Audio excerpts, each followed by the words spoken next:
Hello everyone and welcome to the Sabi Sands. It's great to be back after 2.5 weeks of leave, and for those of you who have yet to meet me, my name is Scott and I'm teamed up with Jean-Andre on camera, and we've got some great news. We've got a new addition to the team and his name is Tebs. He's another cameraman. He's also sitting on the back with Jean-Andre, getting some pointers as to what exactly he's going to be doing in the coming weeks and months.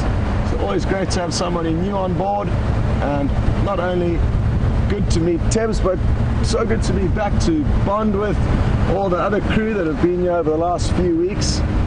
It seems like a short amount of time, but 2 weeks is actually quite long for us, and it feels like we've been away for an eternity.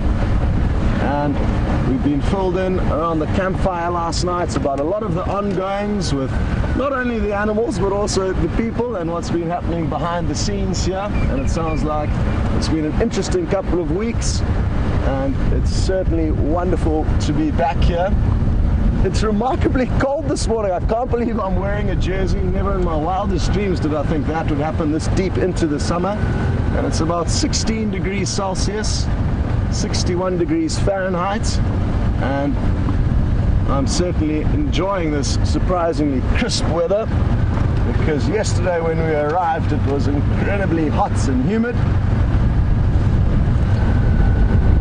Now James is planning on doing a bushwalk this morning. I know there's been a few little tech issues with the backpack which helps transmit the signal to you guys, but hopefully they'll be up and running shortly and you'll get to spend some time on foot with him. Jamie's got the morning off, and our plan in the vehicle is to kind of work the western corridor of Djuma in the hope that there may be some sign of two leopards that were seen mating yesterday, Karuna and Tingana. And this is Karuna's kind of core territory, the female, so she could well come back into this area, so that's what we're hoping for. But the great thing about being back after a few weeks away is anything we see along the way is going to get me excited, and it's just going to be great to see how the waterholes are looking. I've already been told they're all very dry. I took a short drive yesterday afternoon with Nikki and saw that the Djuma waterhole was probably, I don't know if it's possible for it to be drier than it was before, but it is bone dry, as are the other water holes. Quite lucky at this time of the year in that, because it is very dry, even though there's a lot of green vegetation around, it's not nearly as thick as it would normally be, so that makes our lives a little bit easier when it comes to spotting animals off in the bush.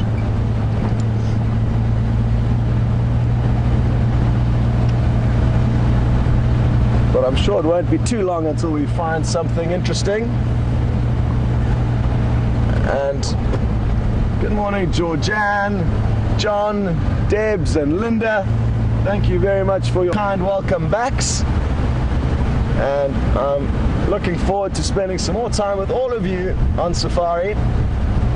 I didn't watch one of the safaris while I was away, so I've been missing it greatly.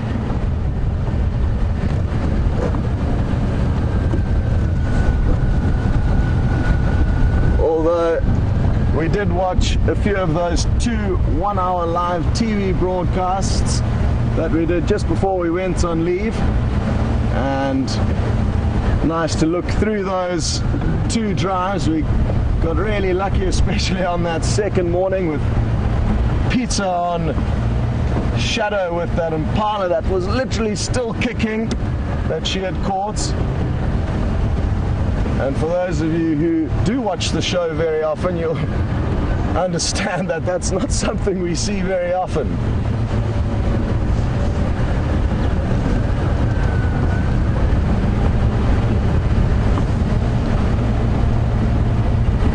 It's an absolutely beautiful morning. There's a few clouds out to the west. Sadly, we're facing east now, so Jean-Andre won't be able to show those to you, but as the morning progresses, we will show the clouds forming out to the west, but I don't think they look like they're going to cause any trouble for us. But at this time of the year, the weather patterns can change quite drastically, and before we know it, we could have a big electrical thunderstorm coming through.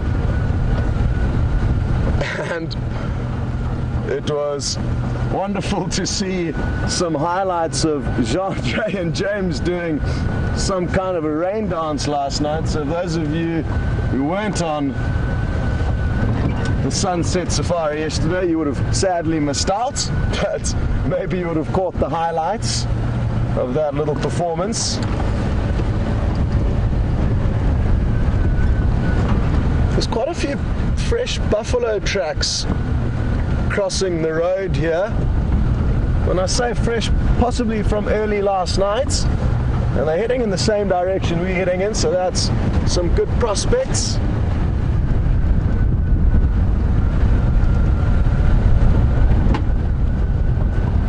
It's quite a windy morning, so a lot of the animals may be a little bit nervous in this weather.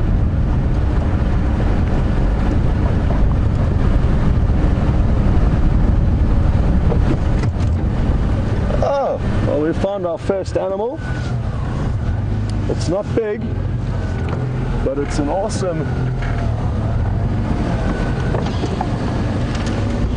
little animal that you may have seen a lot of while I was away, but they've only really started emerging just before I went on leave. And this is called the millipede. What I'm going to do is I'm going to jump out quickly, because it's hard for you to understand how big it is, unless of course you know how big a buffalo track is. That's a buffalo track just in front of it.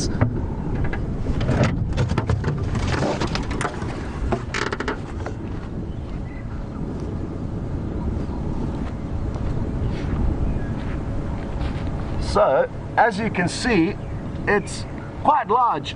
With my little hands, if I extend my thumb and my pinky, it's about 6 inches. So this one's probably about 5 inches long. Hundreds of little legs waving along as it moves forward. I'm not going to disturb this one, but if I was to disturb it, what it would do, it would curl up into a little ball. Not a ball, actually a circle. And thankfully these millipedes actually don't have too many predators. It's mainly scorpions that can feed on them, as well as a nocturnal animal called the civets. Other animals in this area don't have the ability to process the quite toxic stomach juices or body fluids of this little millipede, which apparently contains traces of cyanide. So highly toxic for most animals, but scorpions and civets, which is almost like an African raccoon you could say, will feed on them. Good. Well, if you are joining for the first time, it's important to know that it's not only the big things we're interested out here on safari, it's all the critters.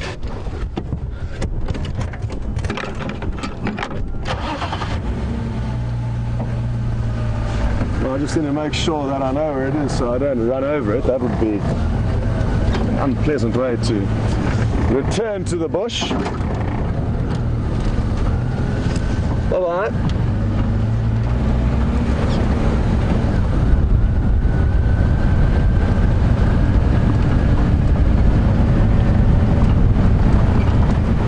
I'm told quite a few creepy crawlies moving about at this time of the year, or since I've been gone. There have been a lot of scorpions seen in and around the camp, and I'm looking forward to finding and showing you some more scorpions.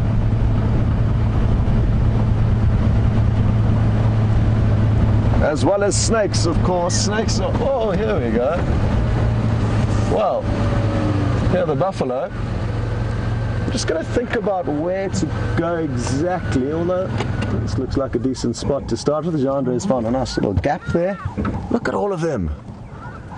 And this is just a tiny portion of this herd, as far as I'm aware. There's a big bull. Morning, mister. Well, as he looks at us, you'll see how he's got a large crown of horn at the center of his head. A female would lack that bony center of the horns, and should often actually have a middle parting of hair.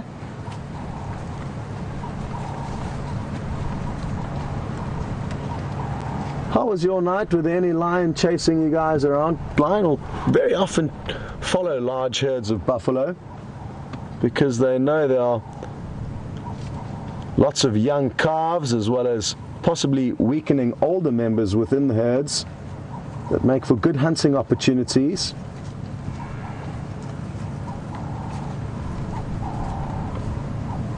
For now though, they don't seem too concerned about anything and are probably enjoying basking in this morning sunshine. What I'm going to do is I'm going to try and reposition a little bit and just drive forward, because it does look like the herd stretches quite far up to our right hand side here. And it'll be nice to try and give you an idea of how many are actually here. I wouldn't be able to hazard a guess at this stage, because there's many different herds that move through this area, and they also move very large distances. They aren't territorial, and they'll go wherever the grass is greenest.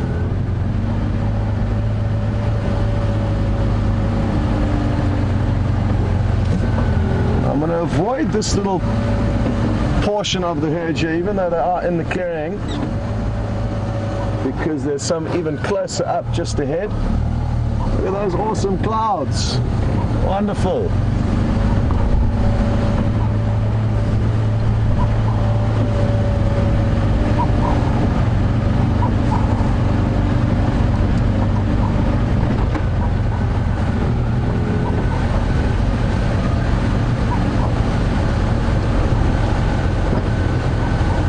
I've just got some unfortunate news, and that is that the backpack for the bushwalk doesn't seem to be working too well. So they've given up on that, and James is going back to jump into one of the other vehicles. But everything happens for a reason, and maybe that's a blessing in disguise. Maybe he'll be able to find you something interesting. Well, I've got no doubt that he actually will be able to find you something interesting in the vehicle. Interesting, look at this youngster's horns. Not sure what would have caused this kind of deformity, especially considering he is looking, well, he is quite young. But it's not uncommon to see one or two individuals with slightly deformed horns that will have no major impact in his life. All different shapes and sizes. It's remarkable to see how their horns alter in shape as they grow.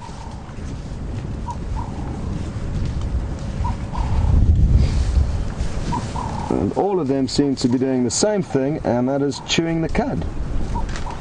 As they are ruminants, and they've got a highly effective digestive system where they'll regurgitate food that they've already chewed on to make sure that they really break it down to fine material that makes it easier for their stomachs to absorb all the nutrients.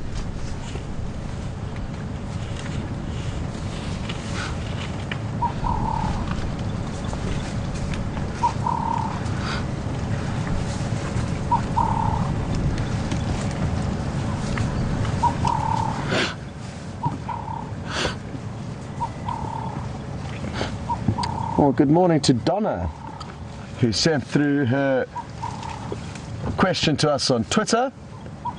And good to have you on board, Donna. Interested to know what got you to think about your question. And Donna's interested to know, have animals ever been run over by vehicles in the Sabi Sands? And it happens very infrequently.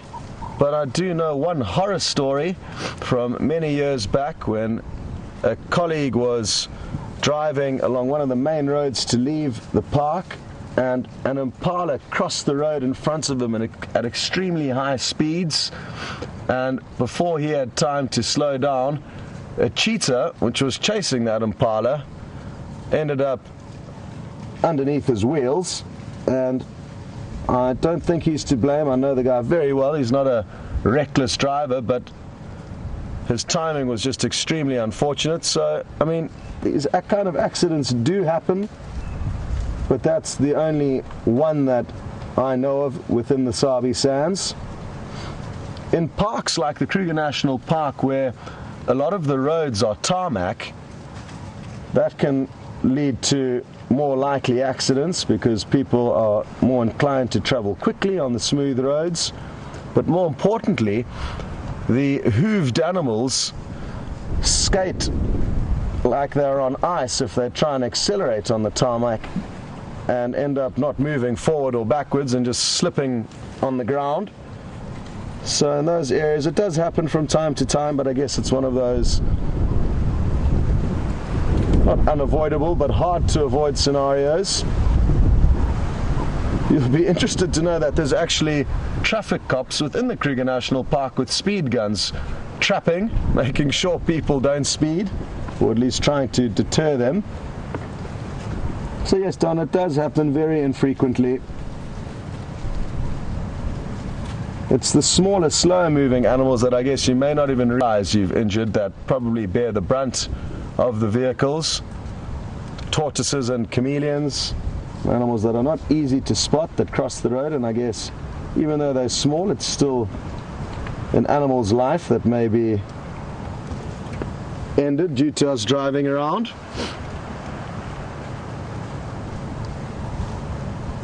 And let's hope that doesn't happen today, Donna.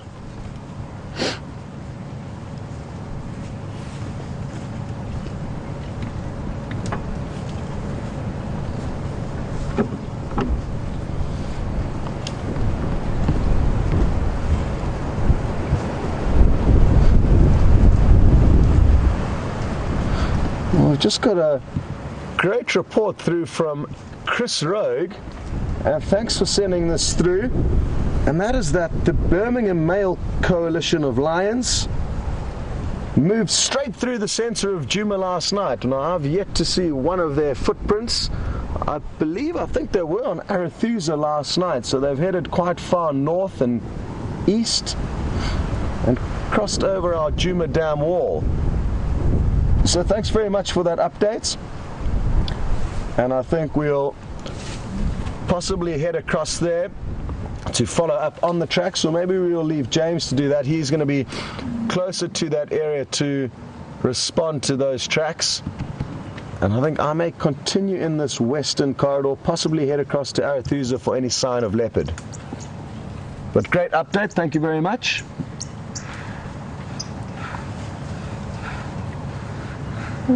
Wonderful. You may have actually heard these oxpeckers before you saw them land, and they've come to get their breakfast. Oh, there we go. Good start to the morning. You can actually see it picking off the ticks. Watch closely. I think there's one more there. Oh no, he left that one underneath the ear.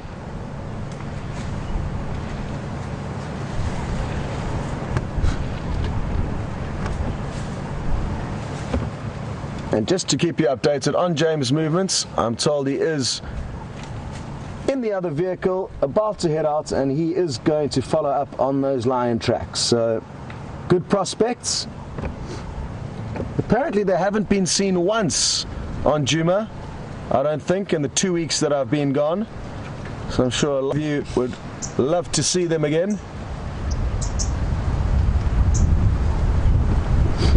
And James has just got mobile, so I'm going to quickly update him of where I've checked quickly on the Game Drive radio. Morning, James. I did Vuyatela access onto Impala Plains, and I'm now with a large herd of buffalo on Zoe's just south of the old hyena den site.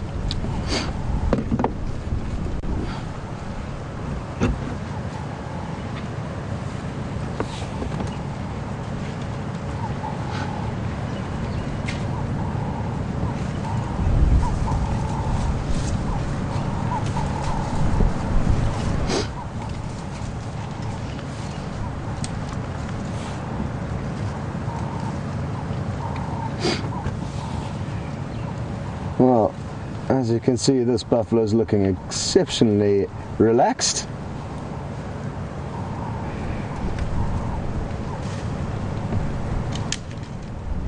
And earlier on I mentioned that their horns take on many different shapes during the initial years of the buffalo's life, and Shannon's just pointed out that this individual's horns point directly upwards, and that's not uncommon. I'm just going to ask Jean-Andre to even zoom out a little bit and show the buffalo directly behind him. The one higher up, sorry, Jean-Andre, the one with the funny horns, sorry. And you can see that one, even though it's got one deformed horn, its other horn looks exactly the same. It goes straight up. So all of the young buffalo will take on this appearance for a year or so of their life before they somehow bend out and shape into a regular buffalo horn. And it's not only the buffalo who go through this, but wildebeest who've got a very similar horn structure will go through that same process where young wildebeest's horns will poke straight up out the side of their heads. So well done, Shannon. I'm glad you pointed that out, but if we spend a little bit more time with this herd, we'll show you lots more members of the same age that have got exactly the same horn structure.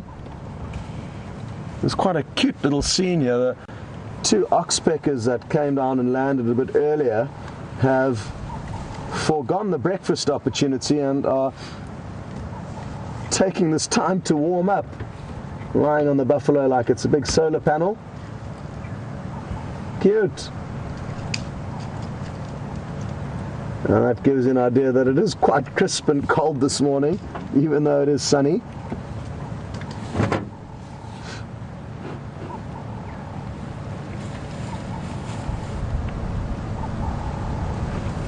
Oh, look at that! That one buffalo wasn't too sure what that oxpecker was doing then, gave it a beady eyeball. One thing that I don't think I have mentioned, I'm getting a bit rusty after my time off, is that these are the red-billed oxpeckers. And thanks to Lynn for the updates, saying that there have actually been a few sightings of yellow-billed oxpeckers on the herds of buffalo. Now, we don't see nearly as many yellow-billed oxpeckers as we do red-billed. I think I've only managed to show them to you once or twice over the year that it's almost been that I've been here. I arrived on the 20th of November last year, so almost a year here at Djuma on Safari Live, and what a great year it's been, and hopefully there'll be many more years with all of you guys on safari.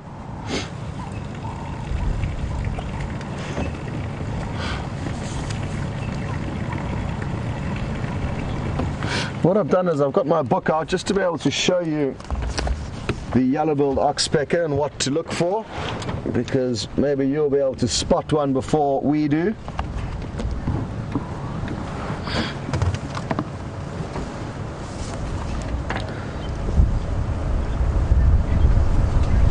So the red-billed oxpecker is here at the bottom of the page.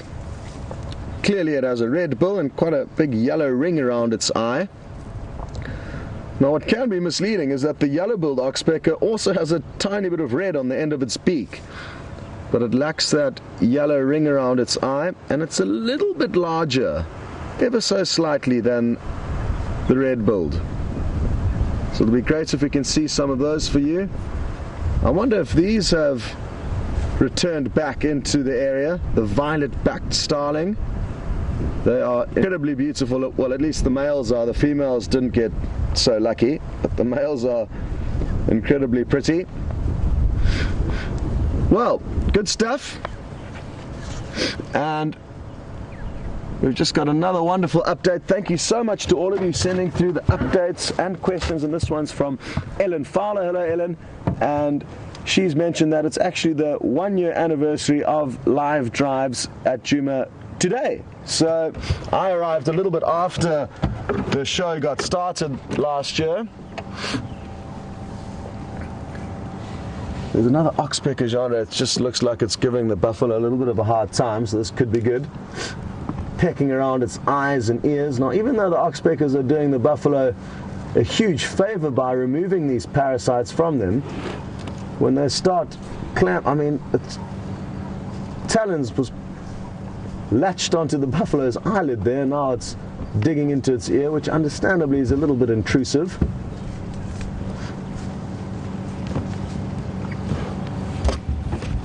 And just like woodpeckers, oxpeckers have got what is called a zygodactyl foot structure. It means 2 toes face forward and 2 toes face backwards. Perfectly suited to their lifestyle, clambering around these animals, as it suits the woodpecker's lifestyle of clambering up tree trunks. Whereas most birds will have 3 toes forward and 1 toe backward. What a stunning morning here, all the clouds out to the western horizon.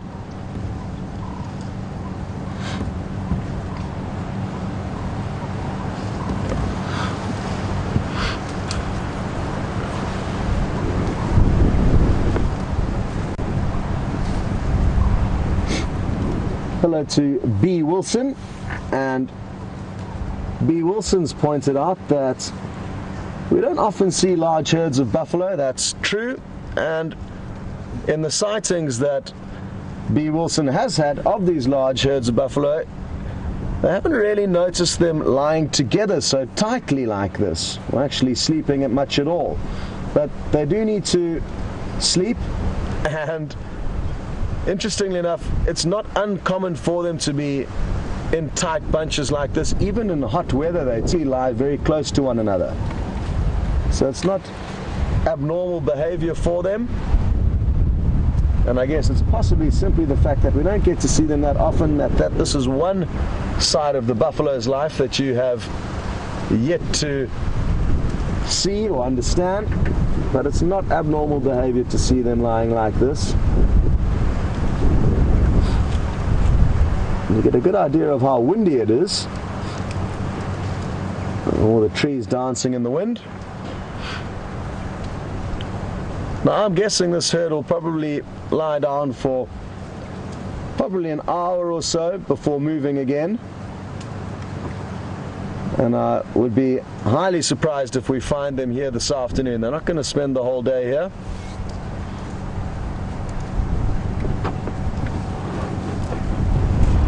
And I don't think we are either, so I'm thinking of probably heading off a little bit later.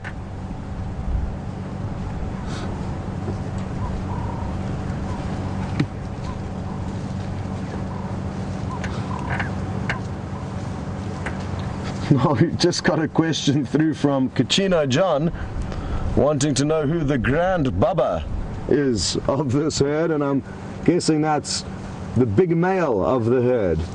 And interestingly, John, there won't be one male who is king of the herd, although I must say that there is probably one who is the biggest and most dominant, but there'll be many big bulls within this herd that will compete for mating rights. But there won't be one that gets to do all the mating. And in terms of who's in charge of the herd, it's actually the females.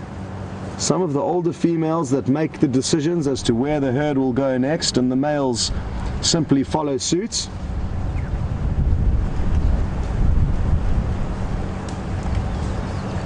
I'm not sure exactly which females those will be, and it's very hard to tell. I'm not actually sure how the researchers worked out that the females were or are in charge, but that is what the researchers believe. Now, I've just realized, just looking behind us, that it appears that a portion of the herd has started moving again. So it looks like, well, I'm guessing they're all going to start moving. And what I'm going to do is I'm just going to reposition quickly and try and get ahead of the members that are already moving. They're moving off to our left, and try and get in front of them so we can see what they get up to. Well, I'm just going to wait though, because there's a very old, frail female crossing in front of us, so I don't want to rush her. She actually doesn't look in such bad condition, but she does look a little bit old. And it's time to get more grass.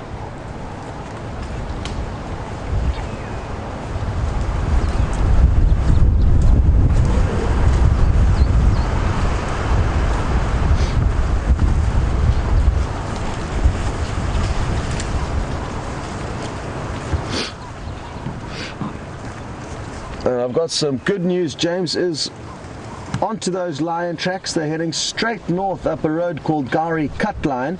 There's bad signal there, so sadly you're not going to jump onto his vehicle just yet, but hopefully it won't be long before you do get an update. I'm guessing though that these lion may have already crossed over our northern boundary, but anything can happen out here, so cross fingers and maybe he'll find them before they have crossed. And for those of you who are new to the safari live experience, there are boundaries that prohibit us from moving into certain areas, but thankfully the animals have got free rein to go wherever they like.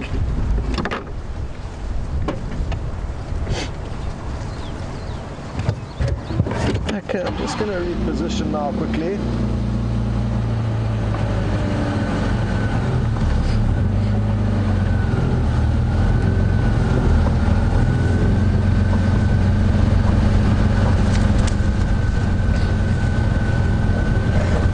Other questions just come through, and this one's from Rosanna in New Zealand. Hello, and thanks for sending your question through. Rosanna's interested to know what is the average lifespan of a Cape buffalo, and anywhere around 20 years would be kind of usual lifespan, possibly some a little bit older than that, others a little bit younger. Obviously some will get caught when they're young calves by lion, easy meals. But a general rule with animals to use when trying to understand longevity and lifespan is that the bigger the animal, typically the longer it lives for. And that's applicable almost throughout all the animals. The African elephant can live for up to 60 years, and that's the biggest mammal we get here, and it has the longest lifespan.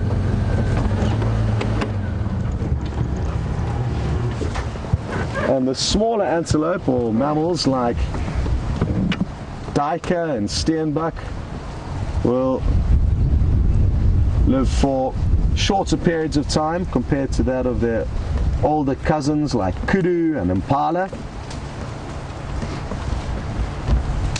So obviously some of these females who run the show here within this herd have decided that it's time to go and get some more food. Just like we were chatting about a bit earlier, it's the females who are referred to as pathfinders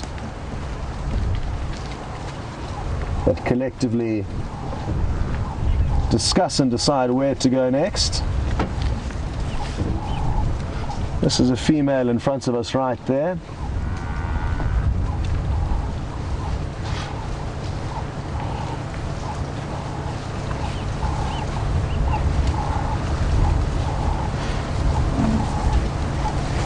Now there's all different shapes and sizes here, and keep a lookout for the smaller buffalo with those horns probing straight up from the side of their heads. There's one there, just popping into frame. What I'm going to try and do is show you all different sized ones or aged ones so that you get an idea of the progression of growth. And I've just spotted one now, it's just a little bit off to our left, John, at about 9 o'clock. The smallest one we've seen this morning, there it is. And there we go. There you get an idea of what it looks like when they're a bit younger. And there's even one behind it. Perfect. So here you're getting a great idea of how exactly the horns will alter over the years. It'll probably take about 5 or 6 years before the horn starts resembling a regular buffalo rack, you could say. And this is awesome. We've got this whole herd, I'm guessing a couple of hundred, maybe more, and they're literally streaming past us now, both sides of the vehicle.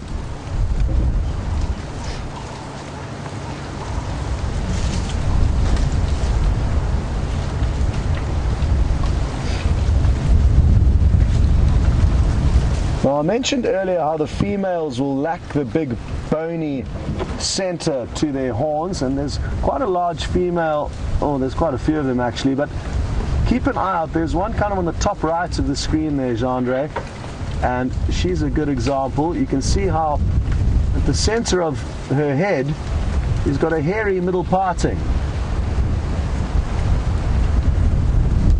So you may have got a glimpse of that. Oh, there we go.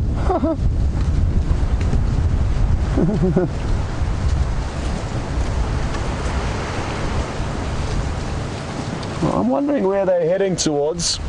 There's not much water in the direction that they're going, so I don't think they're going to be heading to Waterhole, and hopefully, or possibly not on Djuma, but like I said, at this time of the year they're going to be making the most of the fresh green shoots.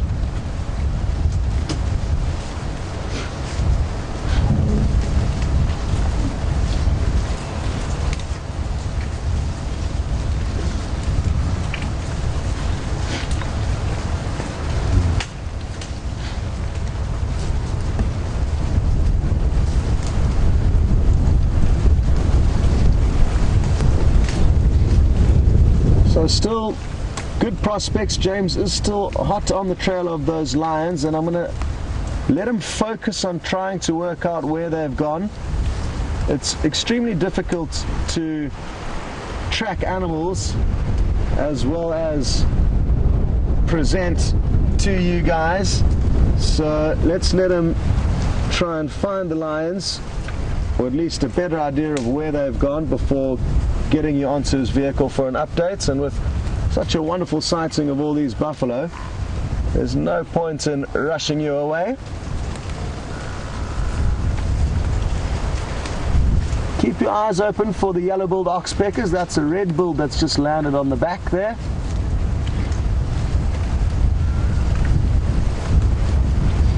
Now what's interesting here is that buffaloes are grazers, which means they eat grass, but they will make exceptions to get extra minerals and nutrients, and from time to time they will feed on leaves, they'll browse on leaves, but it's mainly the grass that they're looking for. Another female, again, you see how she's got that hairy center of her head. Hello. She doesn't seem too impressed with us, not sure why. Maybe she doesn't agree with Jeandre's outfit, or mine, or Teb's, one of the three of us.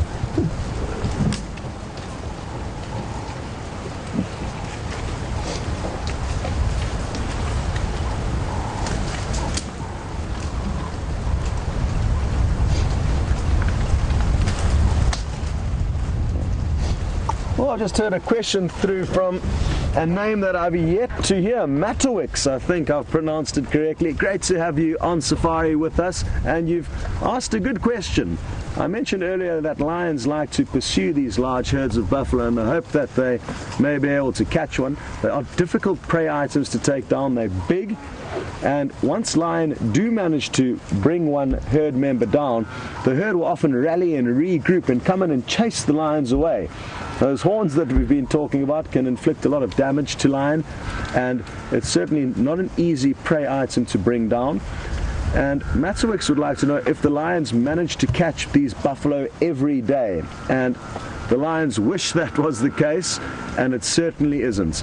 There will be periods though where coalitions of lion or prides of lion who are successful in hunting may get lucky, and the Birmingham Coalition of Lions, which James is busy tracking now, this time last year they caught 3 buffalo in 3 nights. So there they did catch buffalo every day, you could say, but it's not always the case. And for all the predators out here, even the raptors, the birds of prey, or the smaller mammalian predators, don't catch as many animals as everyone thinks they do, because what we don't realize is that all these animals have evolved to not be eaten. So it's actually the predators who are only successful about 20% of all attempts.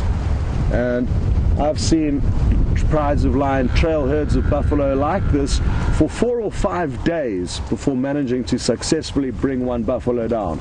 And that's one pride of lion following one herd of buffalo, trying and trying and trying, and only after many attempts, 5 days or so, did that pride of lion manage to succeed. So it's not an easy job. And what we'll also find is that lions will often actually make up their diet with a lot of smaller animals like impala, which are easier to catch generally. So can you believe it? The buffalo are still coming. You'll possibly hear some of them bellowing out. Oh, there we go.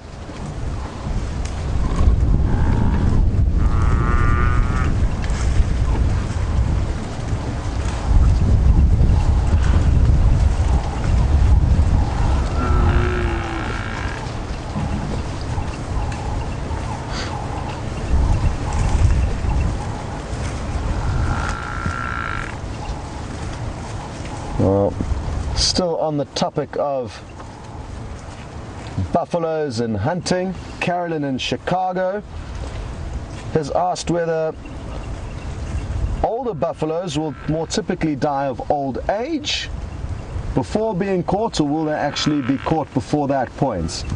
And most often they are, I guess you could say, put out of their misery by lions. And it's uncommon that animals will make it to old age and die a peaceful death without being killed, although it does happen from time to time. Every now and then we come across a buffalo carcass that has not actually been killed by lions, but I think that is certainly the minority of the time.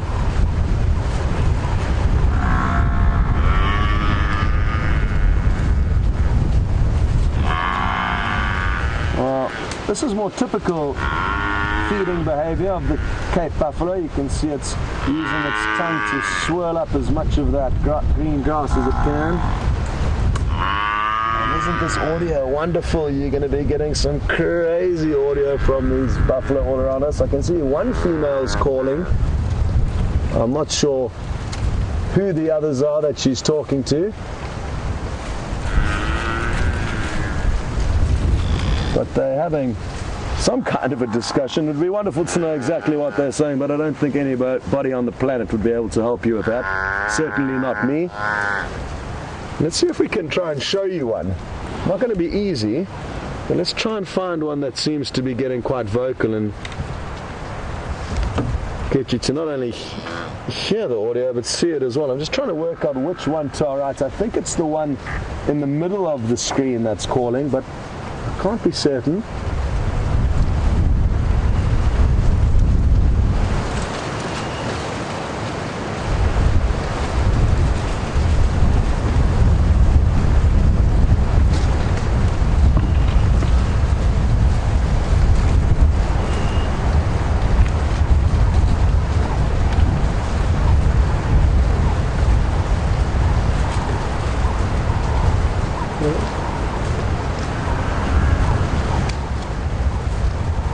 Well, we've got a very optimistic comment through from Georgianne. And thank you for your optimism, Georgianne. Georgianne says with all these buffalo around, we'll probably find the lions before James. And let's hope that's the case. But sadly, the lion tracks are heading in the opposite direction to where we are here. But who knows, maybe another pride of lion could surprise us. And another comment through from Lucy in Indiana, and she's noticed that some of the buffalo appear more brown in color, others more black. And you spot on, Lucy, the younger calves tend to take on a lighter brown color, and as they become older they become more black in coloration.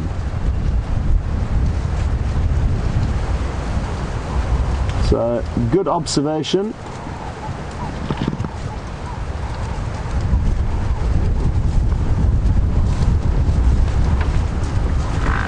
I think there's an old female that's about to pop into your screen. She's right at the back of the herd. There she comes. And she was literally the last buffalo to pass us. And you can see she's looking a little bit thin. Not much hair. And I guess she would be a prime target for the lions. But thankfully for her, even though she's not in the best condition, she's got the help and support of the rest of this large herd that can be incredibly brave when herd members are taken down by a lion. I'm just going to reposition the vehicle quickly now that the whole herd is passed by, so just give me a minute or two.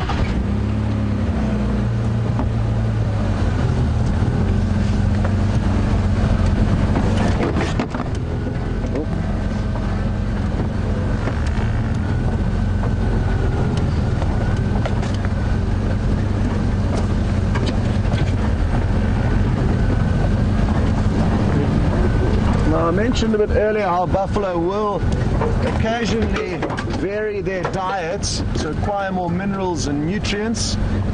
And Carol in Baltimore is interested to know whether buffalo and the other animals in this area will seek out salt, as a lot of the animals in America and the herbivores in America seek out salty areas or salty minerals to try and feed on. And most certainly the African animals are no different, and it can actually often be quite a popular way to lure animals onto certain areas. They'll actually put out massive slabs of salt called a salt lick, as I'm sure it's called in America as well. But it's not something that is done in the Sabi Sands by us as humans, but there will be natural salty deposits or sodic areas where animals can feed on, often soil, where they'll absorb the salts. And interestingly enough, talking about animals acquiring nutrients, I've seen leopard on a number of occasions lapping up wet, steaming buffalo dung, and that will be to acquire various minerals and nutrients, salt probably being one of them.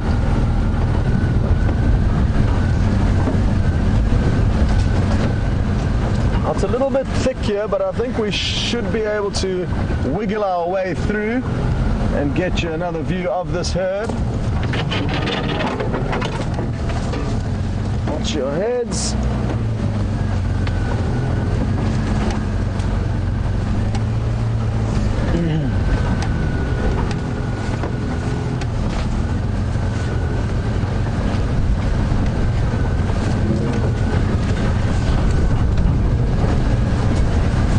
There, guys.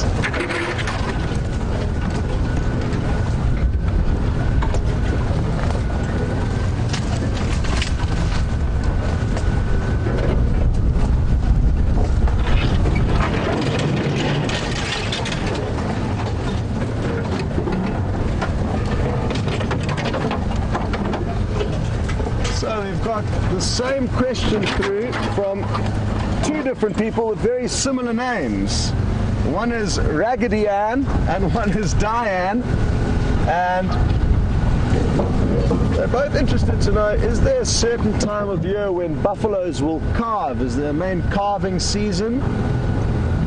And there's a slight peak in the summer months, but they do give birth sporadically at any time of the year. You can see tiny babies walking around right in the middle of winter, which is not usually a good calving period for herbivores because there's not much food around then. But they, like I say, will have seasonal peaks where they do give birth. Because their gestation period's quite long, it's difficult for them to plan in advance, whereas a lot of the other smaller herbivores are really good at planning in advance, or I guess are possibly fortunate in a short gestation period of usually around 6 months, whereas buffaloes I think are around 8 or 9 months. I've forgotten the exact date, but I'm fairly certain it's an 8 or 9 month gestation. And because they don't have a set rutting period where males will compete ferociously before mating rights. It means we get babies coming through almost throughout the year, and that's why within this herd we've seen babies of all different sizes, members of all different sizes, without there being kind of set categories, which you'll often see in animals like impala. There'll be one batch all with the same size horns, but here we've noticed several different youngsters, all slightly different shaped horns or sized horns, indicating that they're all slightly different ages. Just going to creep forward a little bit more. I haven't got into the best spot here.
Now this is a question that I don't think I've ever had before, and it's from Derek.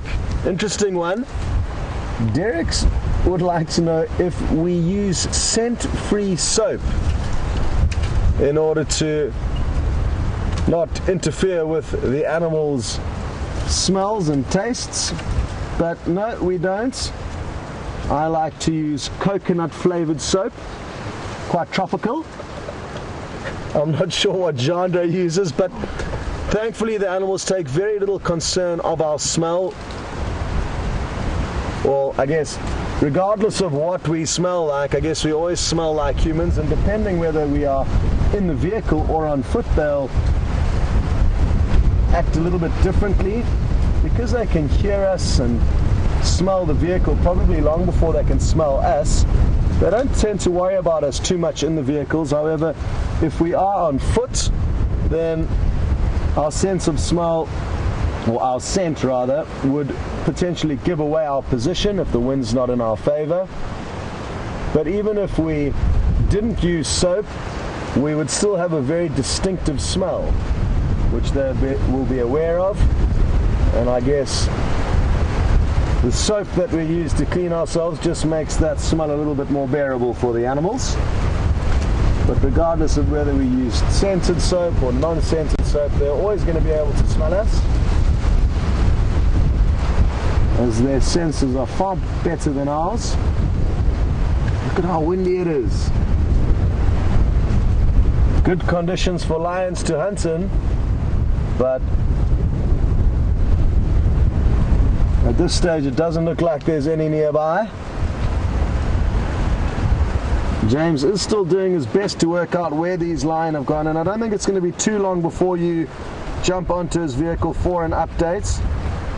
The tracks are kind of in the northeastern corner of Djuma. Maybe you'll get lucky and you'll find them at Buffelshoek Dam. Tracks are kind of heading in that general direction.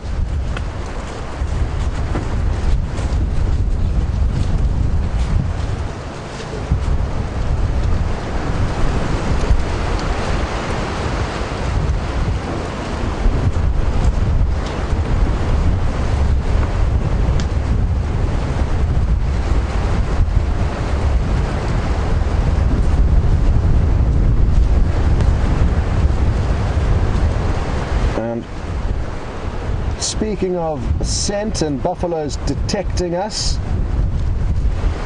and acting depending on how they feel, they could act in a various amount of ways, or a number of different ways. And we've just got a question through asking if buffalo will ever charge vehicles like elephants will sometimes do, and that's from Patricia in San Diego. Very, very seldomly, Patricia. more seldom than elephants charging vehicles, most certainly, but I have heard of 1 or 2 stories of buffalo crashing into vehicles. It's more often than not the big bulls, and it's very seldom the females which will charge into vehicles. Now, it's interesting because elephants are not entirely the opposite way around. Both males and females will attack vehicles and people, but the females, who are very protective of their young calves, will often be the ones that charge into vehicles, whereas it's highly uncommon for female buffalo to do that. There's one story, a colleague of mine who worked in the southern reaches of the Sabi Sands many years ago. She was out on drive and enjoying a sighting at a herd of buffalo just like this, when one big bull came charging in, and it smashed into the left-hand side of the hood of the vehicle, between kind of the dashboard and the tracker on the tracker seats. Now you can imagine the poor tracker was feeling very vulnerable. I'm sure some of you would have seen the tracker seats on some of the other game viewers or on our other vehicle. It's basically just a randomly positioned chair on the front left corner of the hood of the vehicle, and I'm told the tracker jumped straight over the buffalo into the middle row of seats behind the driver. So thankfully he wasn't injured, but it must have been a serious display of agility to jump over that charging buffalo.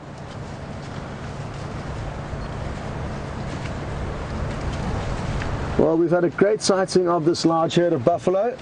A great way to get back into the swing of things here on safari with all you guys. So fortunate that we got lucky enough to do that. And it's been wonderful spending some quality time with them. But I think it's time to go off and see what else we can find. And we're going to send you onto James's vehicle for an update on the lion tracks. See you later.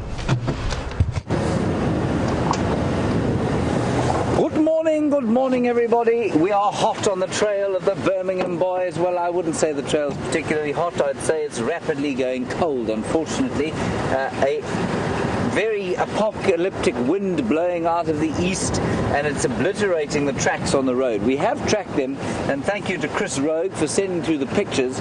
We tracked them down. They went over the dam wall. They turned down what we call the Gowrie cut line, which is basically in a south-westerly, easterly direction from the dam. Then they turned north up a road called Hyena Road, and we've come out onto the Buffelshoek cut line. And we did have tracks of 2 males coming onto this cut line, and they've been turning sort of on and off like that. They're also making things a bit difficult by walking on top of the tracks of the Nkuhuma Pride from yesterday, when we went east towards the Kruger and then into Buffelshoek. Anyway, we're going to carry on along here.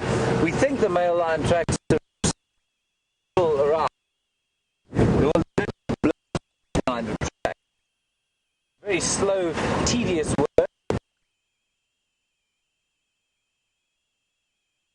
You're rewarded with patience sometimes.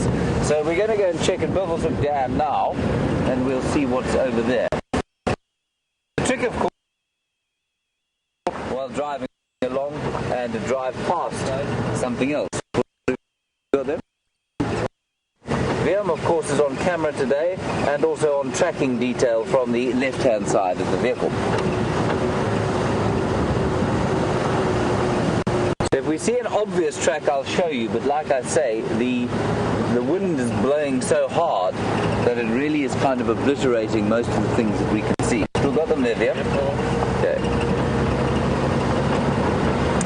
Just in case you have wondered, in case you were worried, or in case you just stumbled across this website, you are on a live safari, of course. My name is James. Liam is on camera. You've met Scott, of course, just back from leave. Marvellous to have him back. And hashtag Safari Live if you're tweeting and wish to ask us a question, and we'd like you to ask us many questions if you don't mind.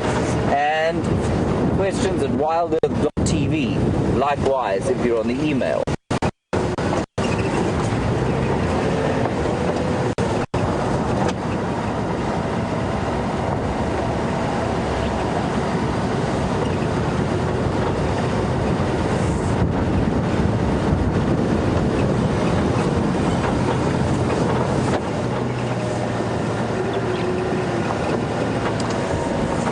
this is just marvelous, marvelous news, not in terms of the wildlife, but in terms of viewers. Sorry, I think I've seen a stick that looks like a lion. One must just check these things. Chel, you are a new viewer. It is indeed a stump. How wonderful to have you with us. Thank you very much for giving us of your time and your effort to ask us questions. Please also, next time you tweet through, tell us where you are in the world. It's always interesting. And you want to know, is it not dangerous for us to be out in an open vehicle?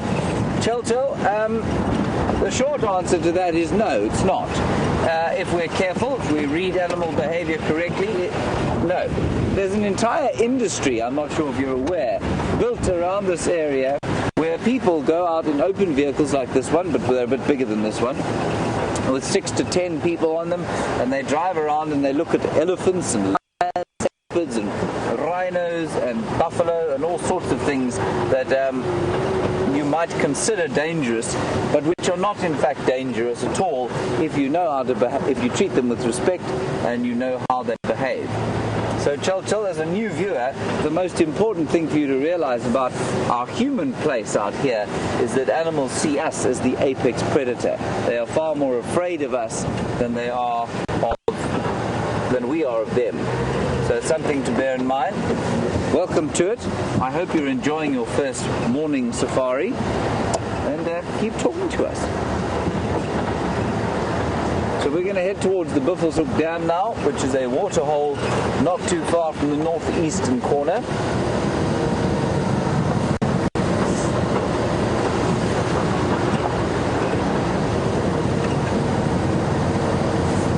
The what?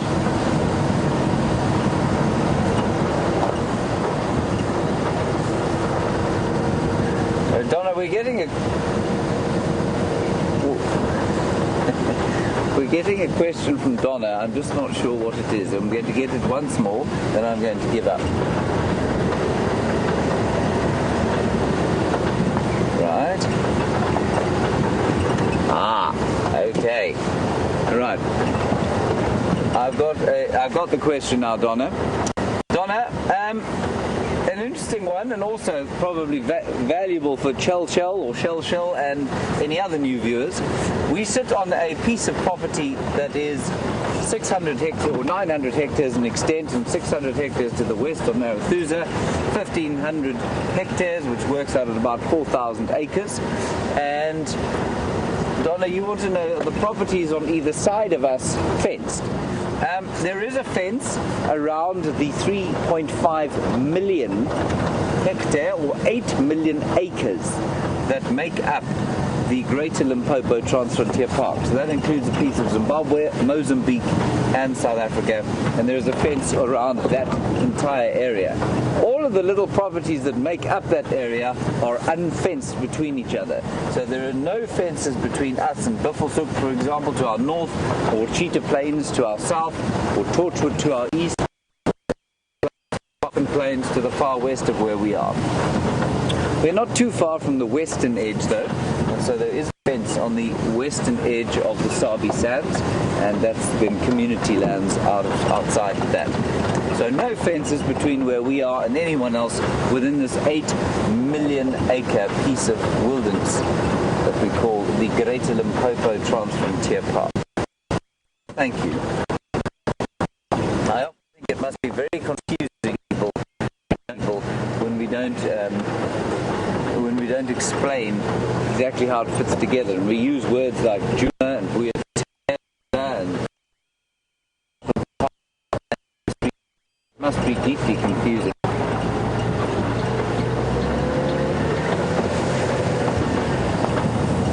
So we're now arriving at the Buffelshoek Dam, where we're hoping there will be something in the way of lions. There's a hippopotamus. There is a hippopotamus limping out of the water, and this is the second time in a row he's done this at this time of the day. It is very bizarre. Sorry, I'm just going to try and ease into a position where we can see him. We will not follow him, and he will run away. But you can see he's come out of the water this time of the day now twice. Don't know why he's done it. He's just disappeared there behind the bushes. Very strange that he should come out of the water now. He's got a bad limp. Let's ease forward, sorry Viam, and then you can have a look at the birds here. We can just listen to see if there are any kind of alarm calls.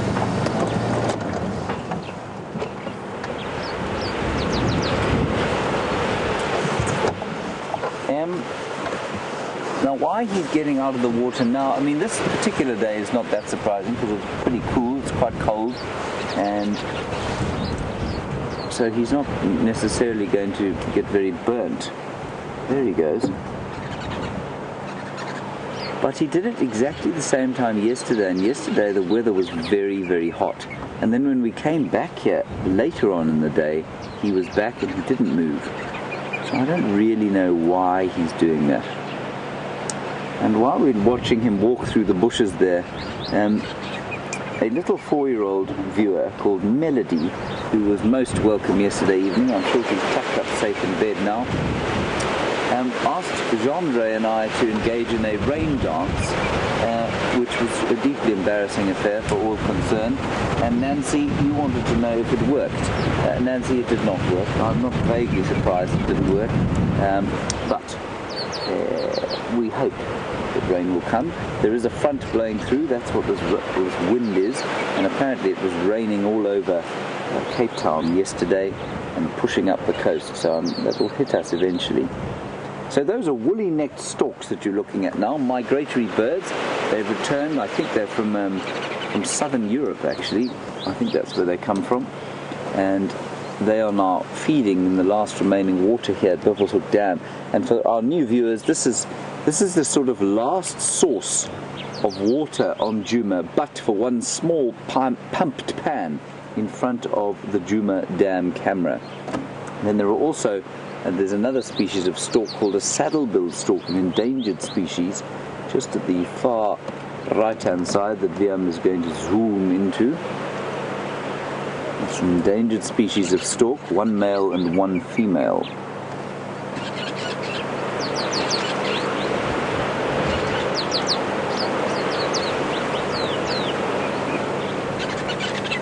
And of course, many of you viewers will come from areas where there is a lot more water than there is in a place like this.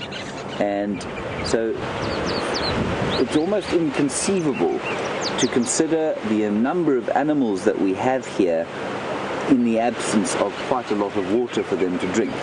Now, D, you want to know if this water dries up, will the animals eat mud? D, they will not eat mud unless they are in desperate need of nutrients, and some animals will do that. Some animals will certainly lick the soil in order to get some nutrients, salts, sodium, potassium, calcium, I think they also try and get, and that's called geophagia, but no, they won't do it for moisture.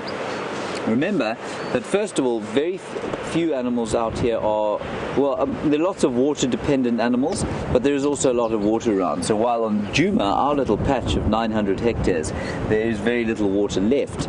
There is the Sand River down to the south of us, which is only about 5 to 7 kilometers down to the south. There's a big dam in Buffalo's Hook.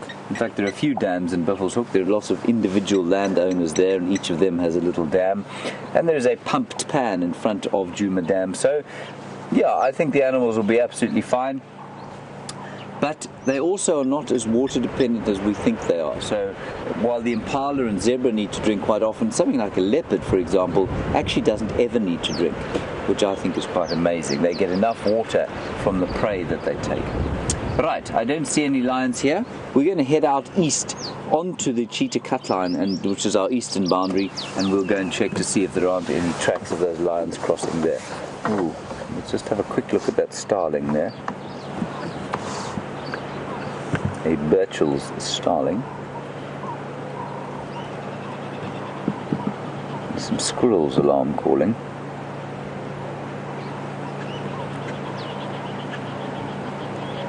And then there was some tweeting just above our heads, and that was the red-billed buffalo weavers that are building a nest just to the side of us. There's a squirrel alarm calling off to the left-hand side of your picture there, down a road there. So I think let's head there quickly, and then we'll make our way to the east to see if those lions have crossed. I suspect quite strongly that they have headed either north into Buffelshoek or east into Torchwood. That was their general direction. But Mvula, the marvelous male leopard, was seen around here 2 days ago. Maybe he's still around. We haven't seen his tracks leaving the area. But again, like I say, with all this wind and a bit of hardness on the ground, it's not surprising that we haven't seen tracks. Howling force 10 gale. Excellent for sailing, not so good for game viewing.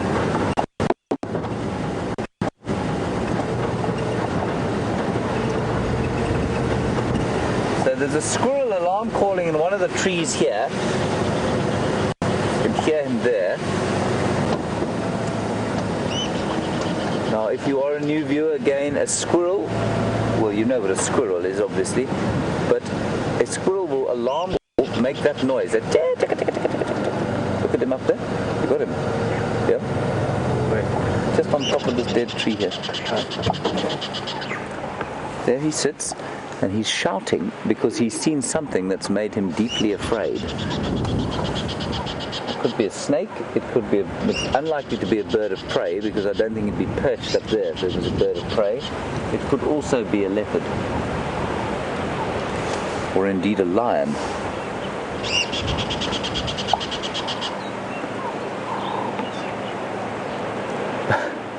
But I find these squirrels tend to be rather unspecific, and I think they lie quite a lot.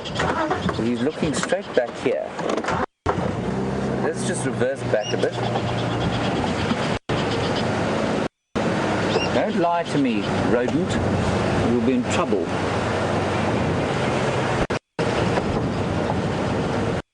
A squirrel is a rodent, by the way, in case you were wondering which part of the mammal class he belonged to. He belongs to the much maligned class of glorified rat. And hello everyone, and sadly James is in a bad signal area, and I hope that little squirrel provides him with some joy, and it is shouting at something interesting, not just him, which is a possibility. Sometimes animals will alarm call at us, but more often it will be for a predator that is more likely to attack them. At this time of the year, though, an animal like a squirrel will have many predators: birds of prey, snakes, mongooses, and even larger predators like lion or leopard. So let's give James a bit of time to snoop around there, see what he can find. We've come across onto Arathusa and are making our way in towards an area called Red Dam, and there were some reports of the Salala Pride, 6 lions who were lurking around a dead buffalo there. I don't know the finer details, but we're only a few minutes away, so you came back at a good time. And hopefully it won't take long for us to find out exactly what's going on there.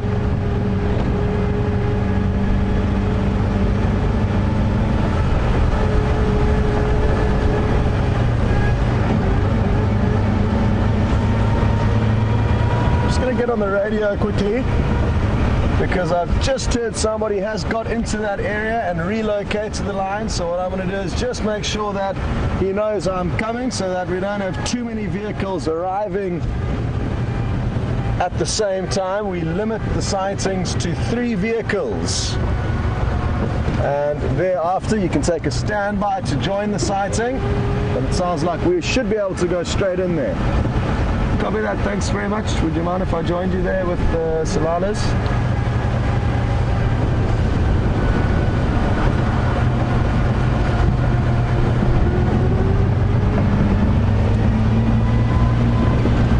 So not far at all to go before we get there, maybe just a minute or two.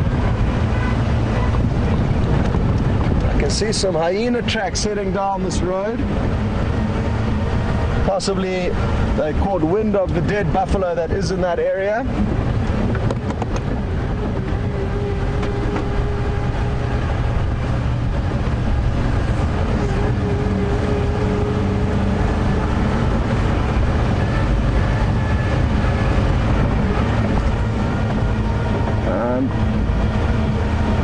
Yeah, Angie was interested to know what was going on with these line a little bit earlier. So Angie, you'll be glad to know that you'll be able to see exactly what they're up to just in a moment or two.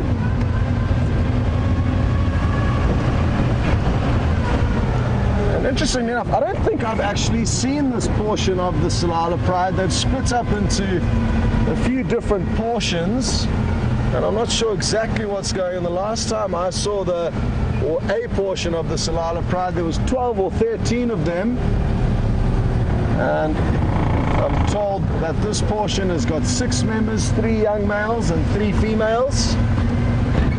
So I look forward to spending some time with them and getting to know who they are.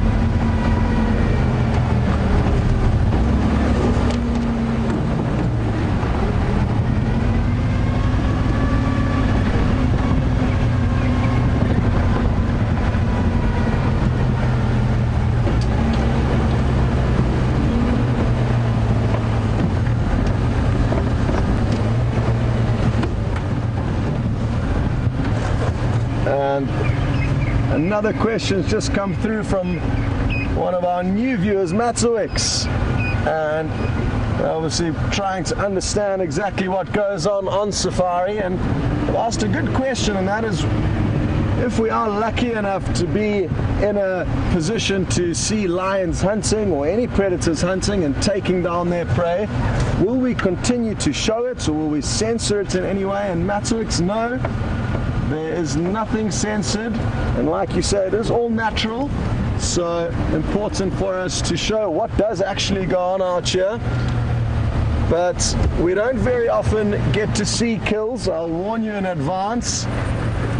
Maybe over the year that we've been here, we've seen probably a kill every 2 months. It averages out to. I mean, obviously it could go through a period where we could get 3 kills in 1 week, but we don't often get to see the predators taking down their prey. Well, who knows, maybe we'll get lucky this morning.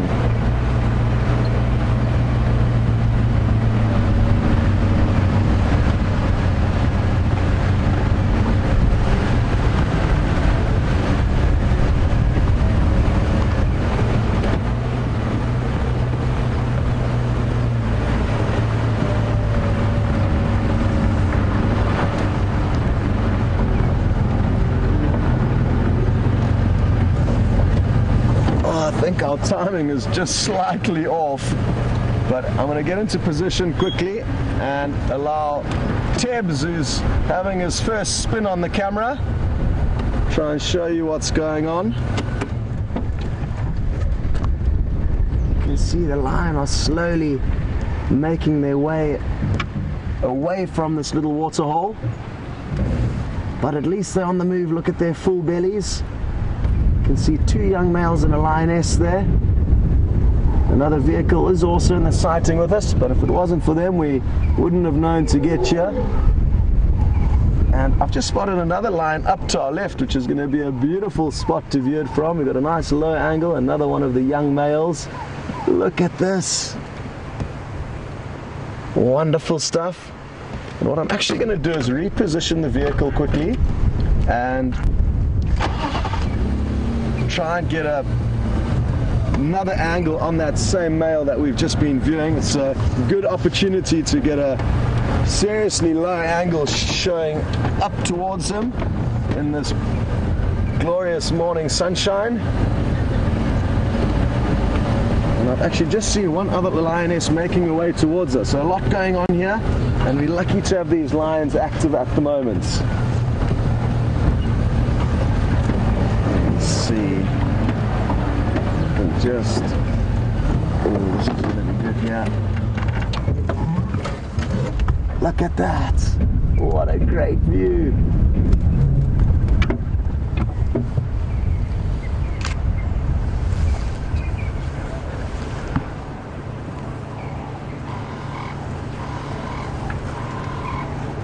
Wonderful. Now,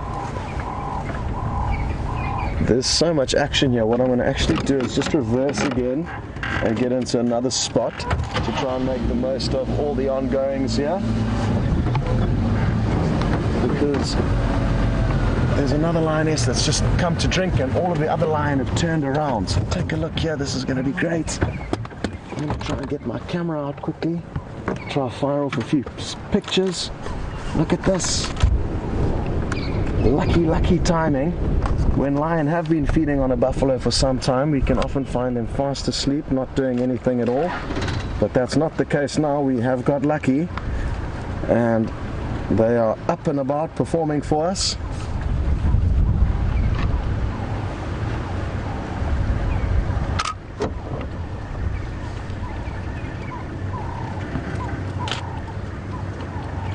Oh, that young male's got a bit of a wound on his back, and that'll be signs of the turmoil that's going on at the moment with the Birmingham coalition coming through the area. There we go. And that's one of the main places that lions will focus on when attacking and fighting with other lions, because they'll try and paralyze their opponents by severing the spinal cord, and it's often right at the end of the spine, at the base of their tail, that they will attack and bite onto. But tough, resilient animals, all the wild animals out here, lions included, and even though it does appear like it's a bit of a nasty gash, I don't think it's going to be anything for this lion to be concerned about. He seems to be quite healthy.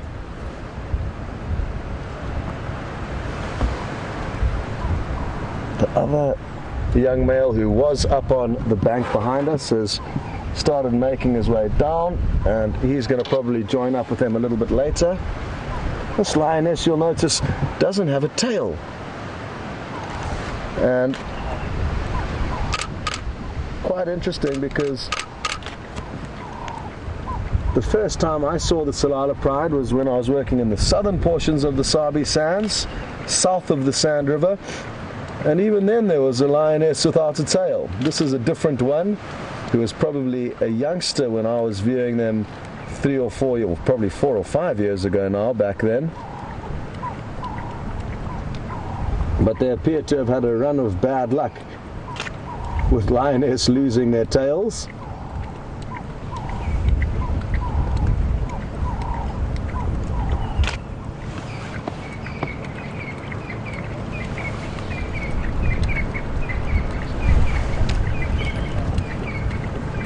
Well, I'm so happy that this is the first time I'm seeing these animals, or at least that I can remember, and it looks like we are just missing one lioness, so she may be somewhere close to the carcass, which I'm guessing is just up, further up in the riverbed above us.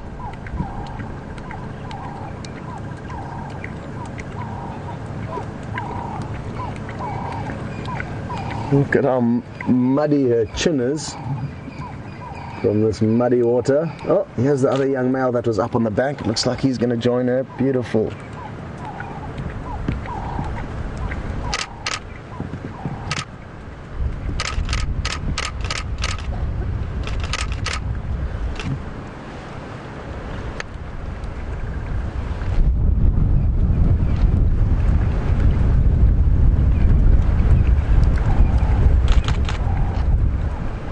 It's incredible how close the bonds are between these animals, and as ferocious as they can be at certain times, they can be incredibly loving and tender at others, and this is a good example of that.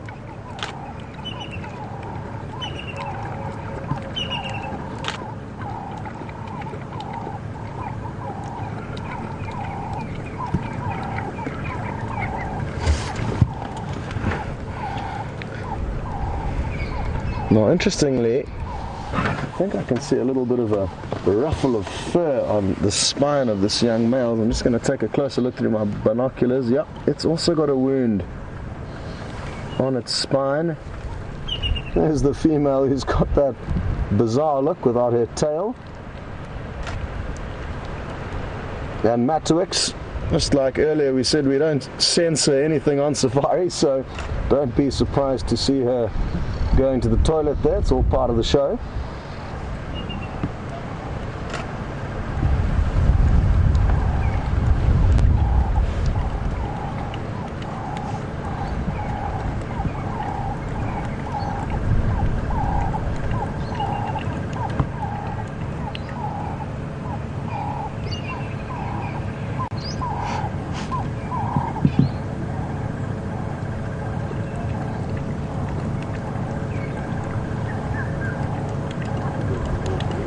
Well, I'm guessing that this female could be dominant within this pride. I'm not sure who's who yet and how old any of them are, but when she returned to the water, all the other lions turned around and followed her. So that's an indicator to me that she could be maybe the oldest or most dominant lioness, because they all seem to be kind of following her moves.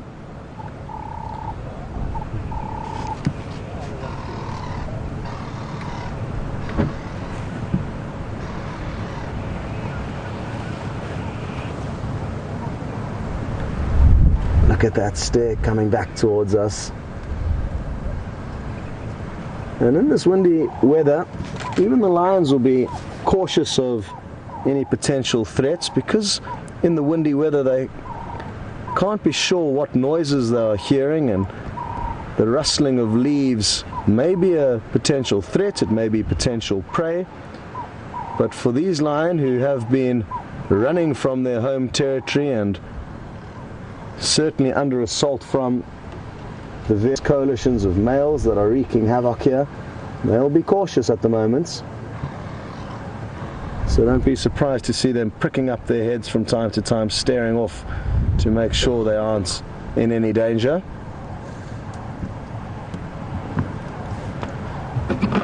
Just going to reposition the vehicle slightly. The other vehicle in the sighting with us is kind of jammed due to our position, so I just want to move a bit, and that way they can also move into a better spot for their guests.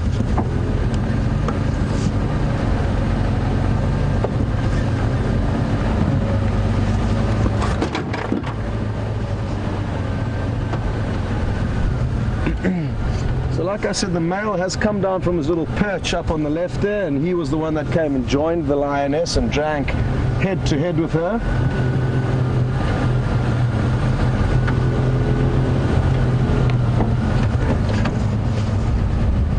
We should be getting some more great views again from a low angle, which for me is something that we don't often have the privilege of getting.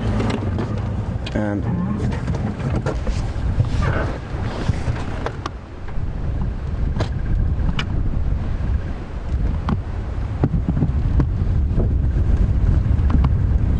it gives you a much better indication of the animal's size once you do get on a lower angle. When you're shooting down on them, it can be a little bit deceiving as to how big they are.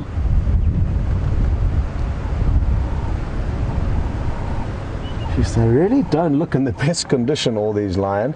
They're all a little bit moth-eaten.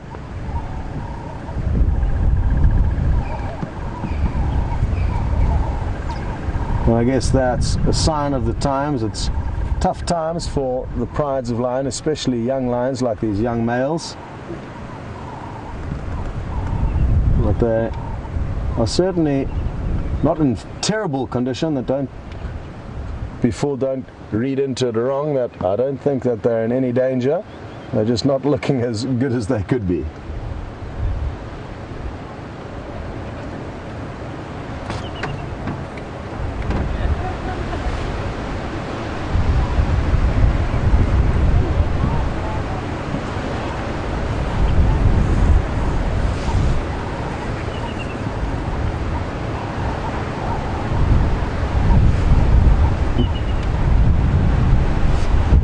Happy to hear Ginny's just joined onto the safari, but she didn't manage to hear which lion these were. And Ginny, they are the Salala Pride, or a portion thereof. There have been various portions of the Salala Pride that have split up into different groups. This portion contains 6 members, 3 lioness and 3 young males.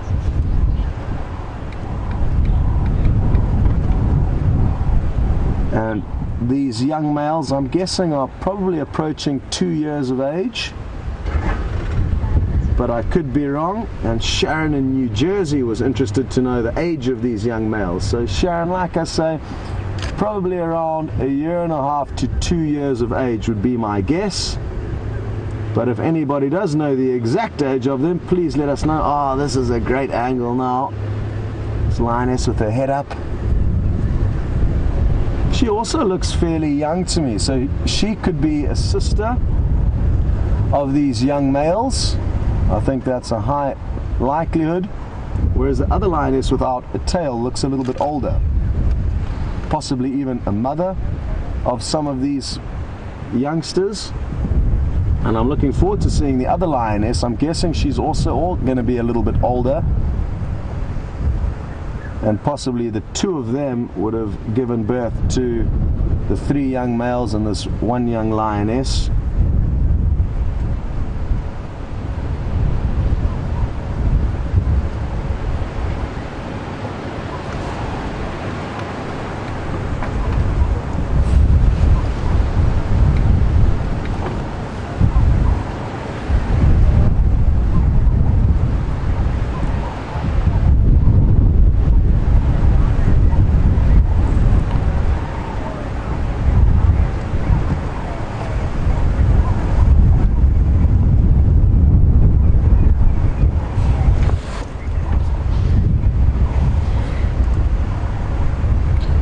Now, one of the updates I got last night around the campfire is that there's been a lot of leopard mating activity, and poor old Tingana is apparently absolutely exhausted. He's been doing a lot of mating, especially with Karula.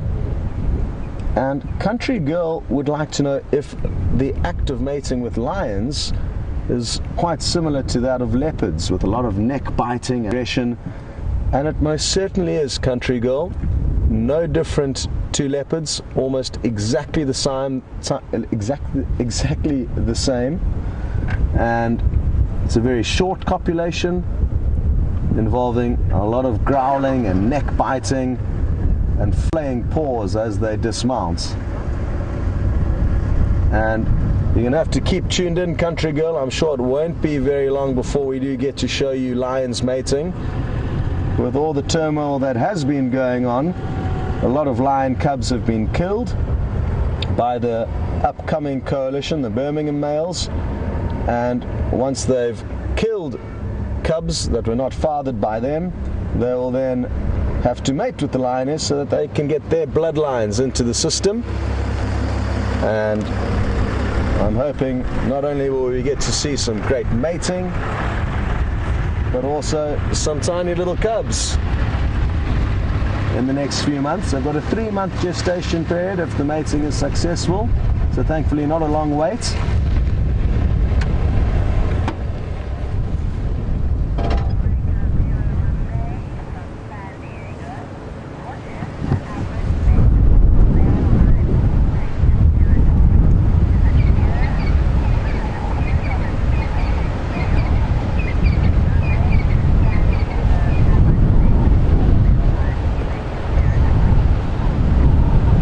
I've been mentioning a lot about lion turmoil that's been going on in the area, and possibly haven't been very accurate into the new viewers as to what exactly is going on.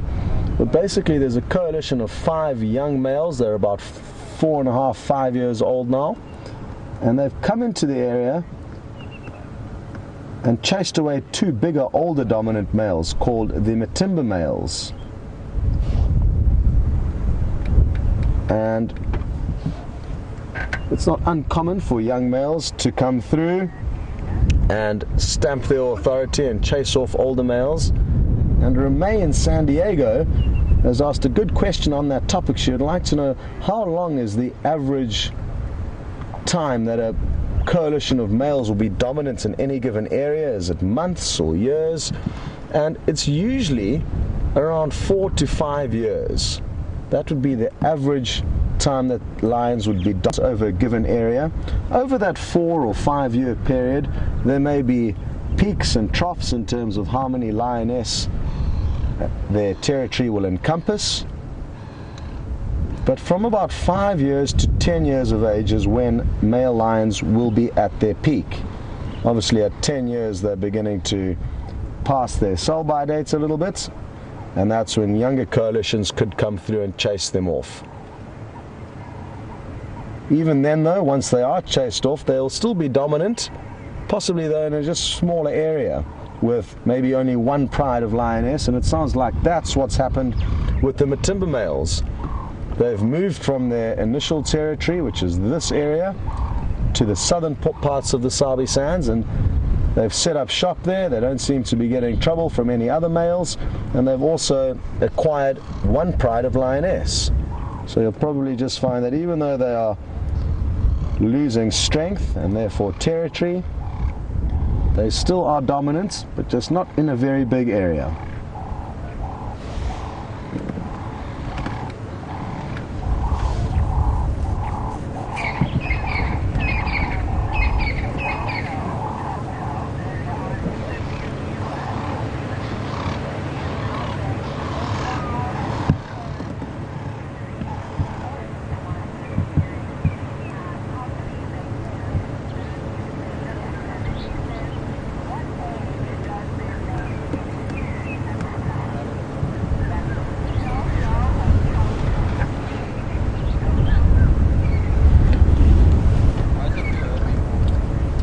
Well, very happy to hear that Chel, one of our newer viewers, is loving this sighting, and we've got extremely lucky. You can tell now that they're all asleep that our timing was really good earlier, because we got to see them up and about. And Chel mentioned that she was shocked as to what little concern they paid to us in the vehicles. And you're right, Chel, it is quite remarkable. It's as if we're not even here. And isn't it wonderful that we can view these animals without disturbing them? And the reason why it is like that is quite simple. Over many years, probably 40 years now or longer, the Sabi Sands has been a photographic destination, and because we don't harm the animals, interfere in their lives at all, we don't feed them, we don't hurt them, we don't harm them, all we do is look at them. Over the generations, the lion, and especially the leopard, who are usually very shy and secretive, have become relaxed with the vehicles. And you can often drive into a sighting when they're all asleep and they don't even lift their heads to acknowledge you. So we're extremely fortunate. Don't be fooled though, they are still wild animals, and their response to us when we are on foot, when we're trying to track them down on foot, can be very different. Most of the time, animals of all shapes and sizes will run away from us. That includes the lions and the elephants, but occasionally they will feel the need to charge you and assert their dominance, or they may feel threatened and feel like attacking is their best solution. And if we were to get out the vehicle now, you would see either a charge or the lions running away, neither of which we want. But it's important just to let you know that they are still completely wild, and it's just from a young age, when they were little cubs, they would have been seeing vehicles, hearing vehicles, and that's why they have begun to accept us as kind of, I guess, part of the furniture out here. And another thing Chel was interested to know is, when will young lions' manes start to develop into big and beautiful ones? And anywhere from 4 to 5 years of age, like the Birmingham Coalition of Male Lions that you'll hopefully see in not too long, in the coming few weeks. They should spend some more time on our property. They did skirt straight through Juma last night, it sounds like, according to the tracks. But those 5 young males are really coming into their prime, and just under 5 years of age, they still haven't got to a big mane yet. So it's not quite fully developed, and I guess therefore an age that it would be developing to full size would be around 6 or 7. But just like humans, age and growth and development will vary slightly between individuals. And obviously genetics also plays a big role in that. Some males will have very dark manes, other males will have lighter manes. and some will certainly be more big and impressive than others. So these youngsters here that are probably around 1.5 or 2 years of age have still got a long way to go, lots of growing in both body and in mane size.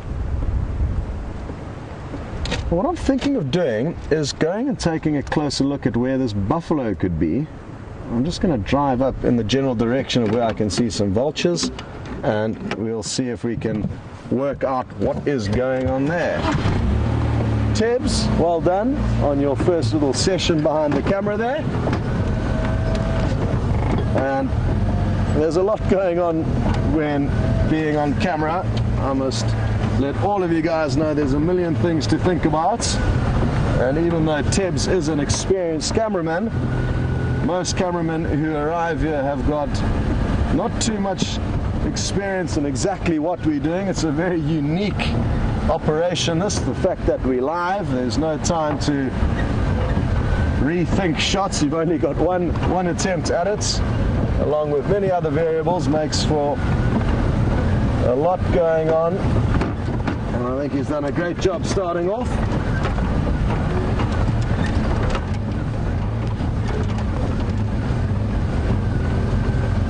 So I can see some vehicle tracks heading up into this riverbed. Let's see how far we can go. I'm not sure where the buffalo is.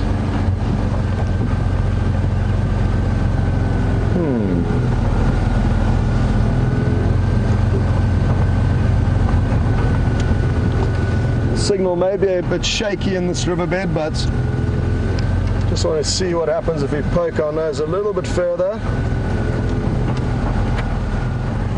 No, not looking promising here. The vultures sadly flew off. They were just up to our left here. I can smell, it's a lot of lion dung that I can smell, so I don't think I can smell the actual carcass, but the wind is swirling around in all directions. So hard to tell where this dead buffalo could be.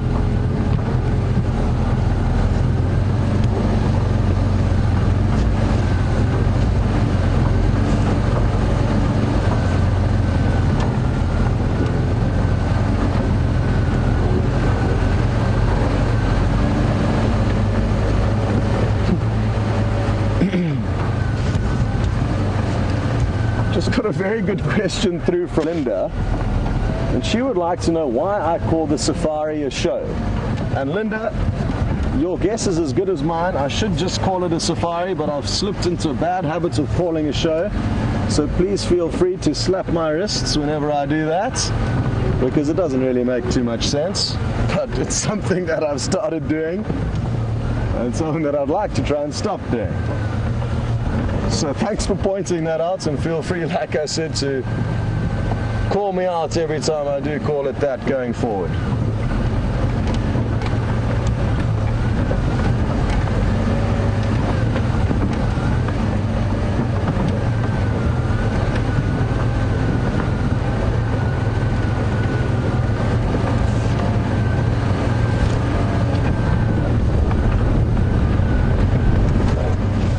Want to shoot up into one more area and see if we can't have another view down into the riverbed, or find out where this other lioness is. There's one lioness missing, and while we make our way up there, I can answer a question from Virginia, also on the topic of lioness, and she's interested to know, within a pride, will it just be one of the lioness that are the most dominant? And yes, there is typically one who is the oldest or biggest and strongest and most experienced, and she will be the one to get the rest of the pride on the move when they wake up. If she starts moving, the rest of the pride will start moving. So it is, yes, certainly one lioness that will usually excuse me, run the show.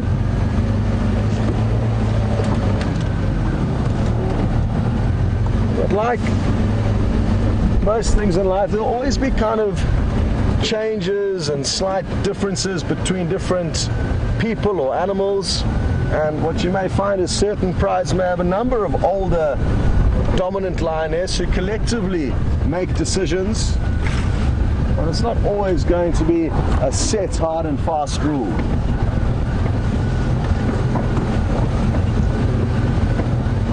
Oh, wow. At about 2 o'clock, Tibbs, just to the left of the dead tree. Yeah, just to the left of that dead tree, if you just zoom in. Left of the tree. Keep going. Yeah, there it is. Lower down. There's a black-backed jackal sitting in the bushes there, and this is an animal that we don't get to see very often, and you can see it just at the top of the screen there. Awesome, well done, Tibbs.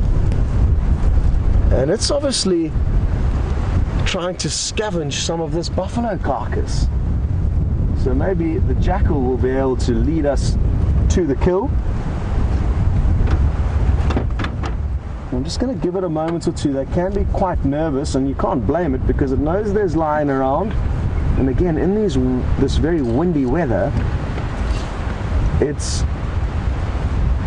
not going to be sure whether the rustling it can hear or any lions approaching it. Lions will kill jackal and any other predators that they can get their claws into. And that's just to eliminate competition. They'll usually not feed on predators that they kill, and do it simply to eliminate competition, like I said. And you can tell that it really is very nervous, with its ears pivoting from side to side, just making sure the lion's not creeping up on it.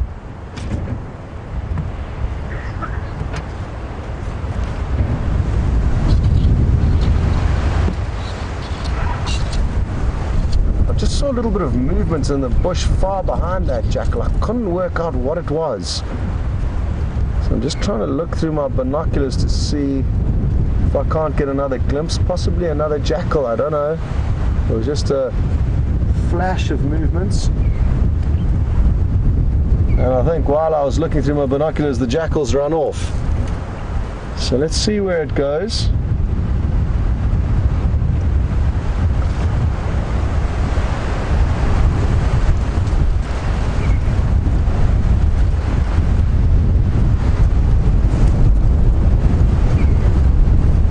I think it's a black-backed jackal. I must just be careful and make sure that it's not actually a side striped jackal. I'm just going to try and reposition ever so slightly.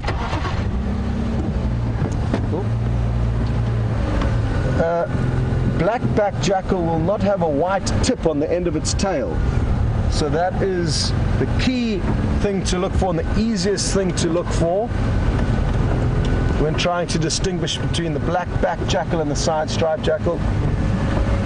Oh no, this one's tail looks like there's got no fur on it, so it's going to be a difficult one to use as an indicator, but I think it may actually be a side striped jackal. The side striped jackal does also have a kind of stripe along its flank.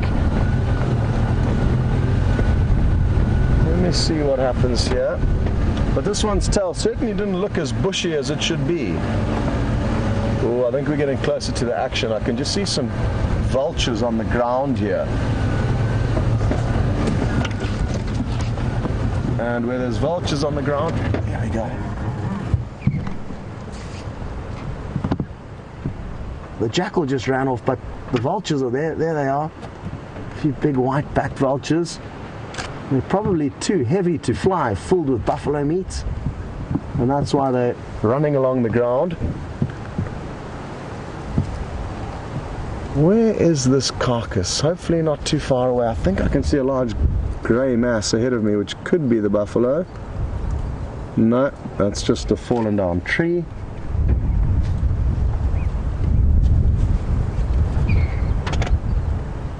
Great! All these carnivores, lions, jackal, vultures, what a morning it's been. A very fortunate start for me getting back in the vehicle after a couple of weeks away.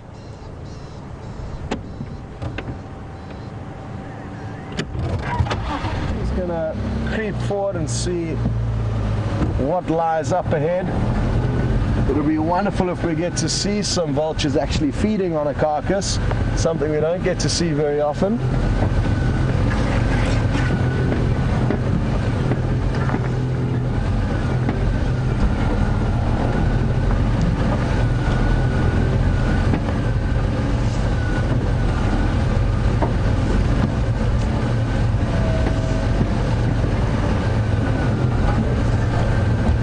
definitely vehicle tracks taking us off-road, continuing in this direction, so I'm guessing the kill could be up ahead. I'm just going to stop here though and try and get you a good view of a vulture just perched itself up in a dead tree. Look at those beautiful clouds in the background, and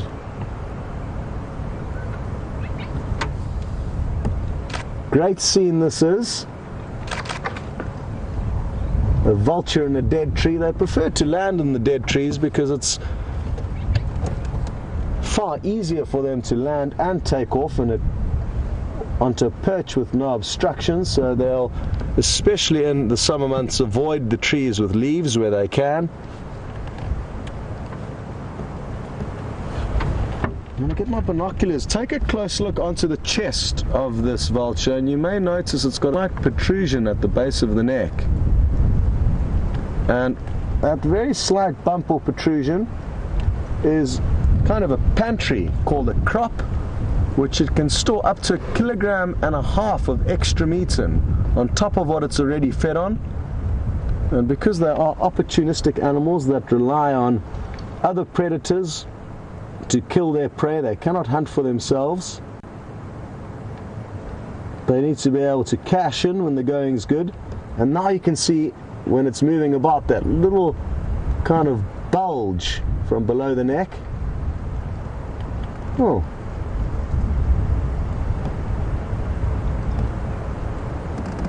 And it's probably got a lot more cleaning that it needs to do after rummaging around through a buffalo carcass. I hope we get to find out where exactly it is. I'm guessing it could be down in this riverbed somewhere close to us here.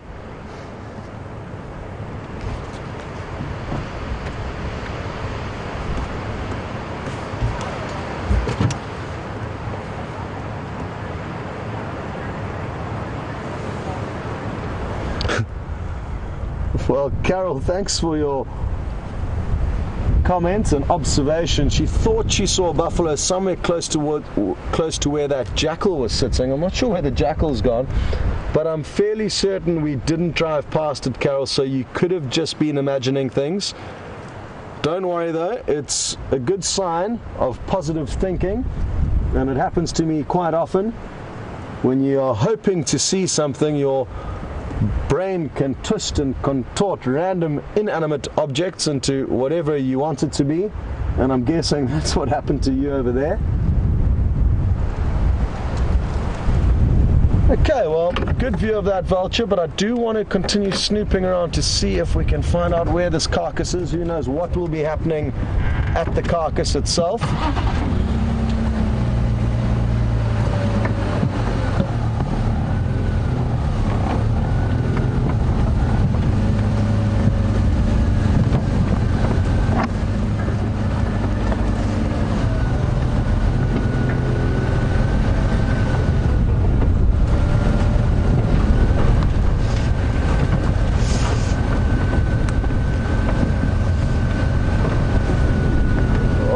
Big thanks to Angie, who's just sent through a message saying that the buffalo was deep into the riverbed, so I don't think it's going to be possible for us to view. Oh, don't go. Well done though, Tebs, at least he got the vulture flying off. We were so close to it. And I think we may get lucky though, because I can see a lot more birds of prey up ahead, a few hooded vultures, white-backed vultures, and I think this buffalo must be just down in the riverbed ahead of us here. So we may be able to squeeze in between these tambuti trees.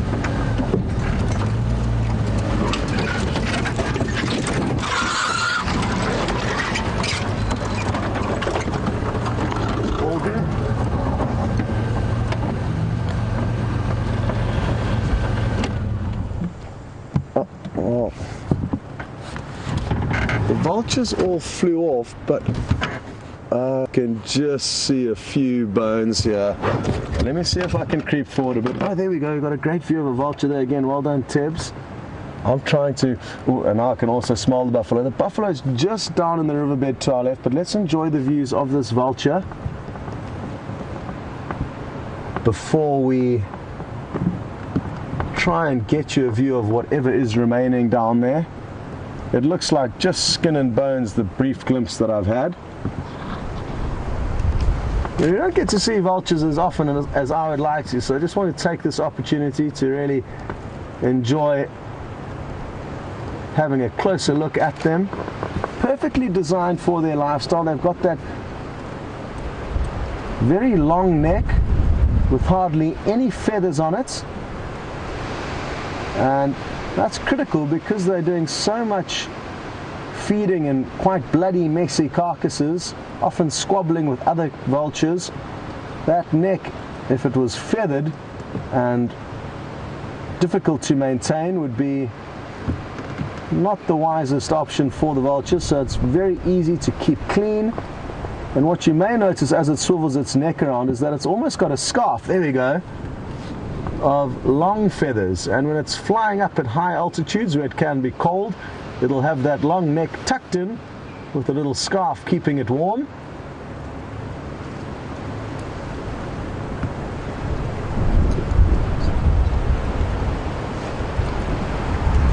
Now this vulture is the white-backed vulture. It's kind of the middleweight category of the vultures we get out here. It's the most common. And other vultures, the hooded vultures, a lot smaller, both in body size and in beak size. And then we also get some that are slightly bigger. So they all occupy slightly different niches. Some will be like the hooded vulture, designed feeding on all the leftovers once the other bigger vultures have consumed the easier to get chunks of meat. And then the hooded vulture can come in with its very small thin beak to make sure that nothing goes to waste.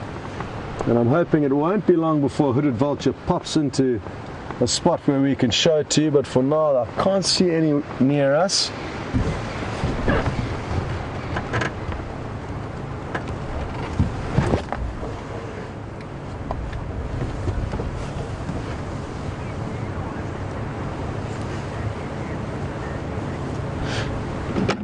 What I am going to do is I'm just going to try and creep forward a little bit. I really do want to show you the remains of this buffalo carcass, and I think we may just be able to sneak in a view.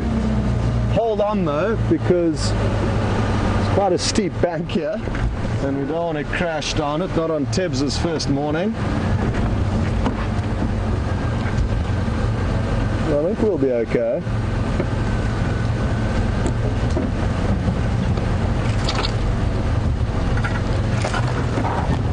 Okay, that should do for now. And if we just look down to our left here, Tebs, there we can see a bit of the carcass. That's a bit of the rib cage you can see, and the spine. There's still a little bit of meat for the vultures to feed on, especially between all those ribs. Doesn't smell very pleasant, that I can assure you. And who knows how this buffalo came unstuck. I'm guessing it died of natural causes here. It maybe fell down and hurt itself down this very steep ravine that we parked on the edge of. And it looks like it's been here for quite some time. So glad that we got you a brief glimpse of the carcass, but what I'm probably going to do is move away from it, because by us being here it's going to prevent the vultures doing what they want to do, and that way we'll also get into a more comfortable position. Tebs and Jandre are hanging on like mountain climbers onto the back of the vehicle. They're as fortunate as me. I'm in a comfortable seat here. They don't have the same privilege as me. Thanks guys. Okay, well, it's going to take us a couple of minutes to get back to the lions, and while we are wiggling our way through the bush, we will send you back to James for a quick update on what he's up to. See you later. Well, I bring you the news, everyone, that unfortunately the Birmingham boys have crossed into Torchwood, which is to the east of us, and I've just had word now from Ephraim, who works at Cheetah Plains, that they turned due south and headed into Mala Mala. Now, I think that's quite an interesting situation. This has been a male lion vacuum until last night. It's the first time the Birminghams have come through here in quite a while. They haven't spent any time on Djuma at all. They've spent very little time on Buffelshoek, which is also their kind of domain. Well, it was originally their domain. And I think that this place here, Djuma, is setting itself up for perhaps another influx of lions from the north, maybe the Salatis. And I also think it's fascinating that the lions you're watching with Scott, the Solala Pride, are as far out of their natal territory as they normally are. And that, we think, is a result of the fact that our old boys, the Matimbas, Hairy Belly and Ginger, have headed down towards Londolozi and seem to have carved themselves a little niche there. And while they've been there, they terrorized the Solala Pride, who skedaddled up here and found that the Nguhuma Pride, which had in turn been terrified by the Birmingham boys, they'd skedaddled into Kruger, and they found the place totally empty, and so they hung around here for a little while. We also had the Shimungwes around for a little while, so we had 3 prides in the territory that wasn't their own. So quite interesting line developments. I think things are far from settled yet. So that's all rather interesting, and I'm so glad that we had the opportunity to see it all going on. We're coming now up to Treehouse Dam, where there appears to be a high activity from 1 or 2 doves. Otherwise, it is a barren wasteland. And the wind, as you can tell, is still howling through the trees. So it's quite, I mean, it gives you an atmosphere of expectation here. And we'll just show you what those doves are drinking. They are drinking some muddy water. They're feeling pretty safe there because they can see around them, and nothing much is going to come down and harass them at that little waterhole there. Those are laughing doves, the ones in front, and then there is a ring-necked dove behind. You don't often see those laughing doves sitting like that. I think they look pretty confused, and I think that's because the weather is so very unseasonal for this time of year. To have a cold wind like this blowing through in November is very odd. So we had a question yesterday about climate change, and I said that I thought it would be I thought it would be leaping to huge conclusions trying to say anything about climate change, based on the sort of your feelings around the area, because the weather here is so variable by default. But maybe this kind of unseasonal weather is something to do with climate change. Who knows? Right, let us continue. So, there's some very pretty flowers here, which I'm not going to be able to get them, am I, VM, without causing myself a real accident. Hang on, let me see. Because they're white, and so because they're white, I think they'll probably smell rather delicious. So while Scott is going to the lions, which definitely do not smell delicious, especially when they've been around a kill, which they've eaten, a rotting piece of buffalo flesh, you'll find the aroma around where Scott is standing very different to the one around here. Liam? Can you see me? Yeah. I'm not going to reach these things, am I? No. No. I don't even think Brent will reach them. No. Okay. Sorry about that, everybody. I thought I might be able to bash one off so that I might smell its sweet aroma. But no, not going to happen. I'm trying to look what it is. I don't actually know what tree it is. I'm trying to get a sample at some stage. Right, never mind. We'll try and find some other flowers as we go. The lilies have come out, the crinum lilies, and they smell spectacular. Okay. That was exhausting there. It was a very long walk and down that hill. Phew. They look like jasmine, yes, but they are not. I don't think we get any indigenous jasmine around here. I suspect they will smell like jasmine though. White flowers often do. Right. There were more squirrels alarm calling here, but the more and more often we see them and hear them, the more convinced I become that they are just liars.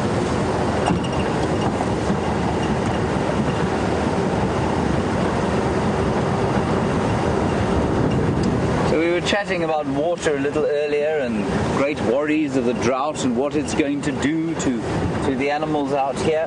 And Eddie Abbey, you want to know where that fresh water at the Juma Pan comes from. Eddie, it comes from a borehole in one of the drainage lines. So there's a drainage line, you've probably heard us mention the road Philemon's Dip, or Philemon's Cut Line. There's a drainage line there, and they've sunk a borehole or well down there, and there's a pump there, and the pump then pumps it all the way there. It's quite far, it's probably about a kilometre of piping. And if it gets really, really dry, the elephants will actually feel where that pump goes and they'll pull it out. So it's a borehole that's pumped. Here are the squirrels alarm calling, and there's a nyala. Ooh.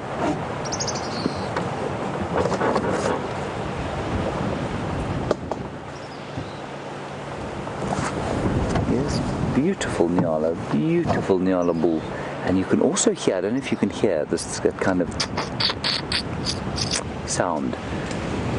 There are some dwarf mongoose right next to us they're hiding in their little nest, well, in their burrows.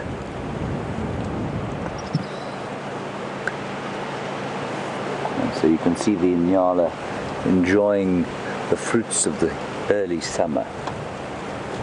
Lots of different choice for a browsing antelope.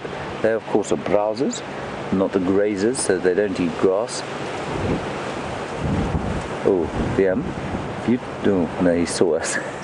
This little mongoose stuck its head out. We'll just put the camera on the burrows, and I'm going to try and call them out with a kind of a swizzling sound. And they're in this little kind of termite mound here. It's not a big, not the kind of termite mound that you're used to seeing, the huge ones. It's called Odontotermes, and one of the little mongoose stuck his head out took one look at VM and disappeared back inside. So what I'll do is make a quick noise and see if we can't pull them out.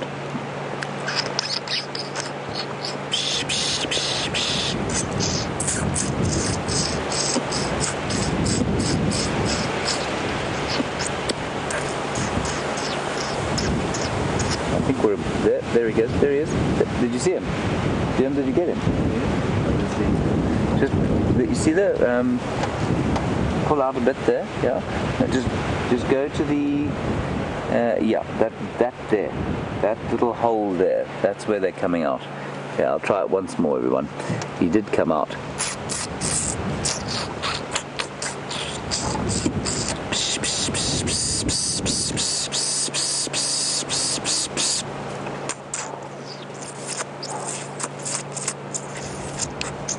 This is very embarrassing.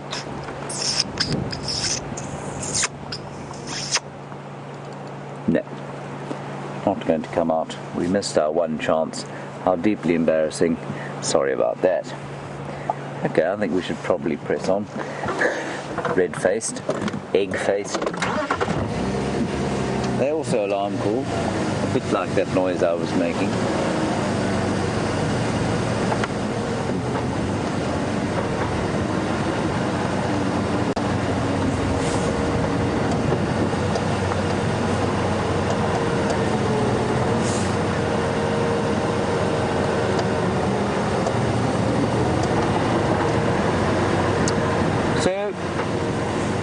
I'm sure many of you new viewers are wondering about the rhinoceros and its plight, and perhaps if we get them here and why we don't show them if we get them. And Jeffrey in Texas, you want to know if, you know why we don't show them to you, but do we see them and how often? Well, we see them fairly regularly. I think they're a little bit scarcer than they used to be, probably because they're a bit more nervous and because we don't actively track them, so they've become slightly less used to the vehicles. But everybody, the reason, if you don't know why we don't show rhino, is because of the scourge of rhino poaching. And what we don't want is for anybody, I think it's highly unlikely that any potential poachers will be watching this show and therefore be able to pinpoint the accuracy of a rhino location from watching the show. But just in case that might be the case, we don't show rhino. So there are rhino around here, not quite as many as there used to be, unfortunately, but that's why we don't show them. So sorry about that. Sometimes you can get an idea from it when the other day we saw one came walking onto the road, and I totally instinctually behaved like a 3-year-old or 2-year-old who thinks, when a 2-year-old thinks if you can't see him, or if he can't see you, you can't see him, and they hide like doing that, like that. And I did that. I hid underneath the dashboard when I saw the rhino, which was of course a totally ridiculous thing to do. And the rhino looked and then walked across the road. The camera went pointing into the sky. So sometimes you will notice when we've seen them. Other times you won't. Other times it will be very confusing. Anyway.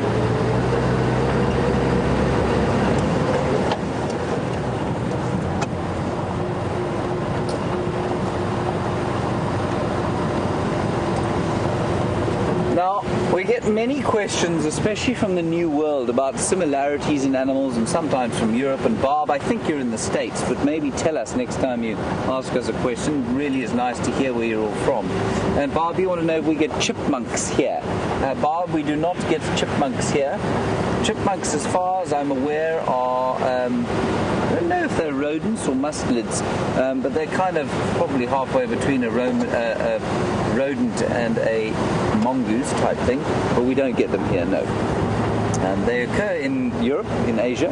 They certainly occur in Russia. I've seen them there, but we don't get them this far south. And I think what you find is that, well, first of all, the splitting of the continents many years ago split the lines of animals, and so sometimes things are completely different where you happen to be. Mostly that's often that's birds and reptiles.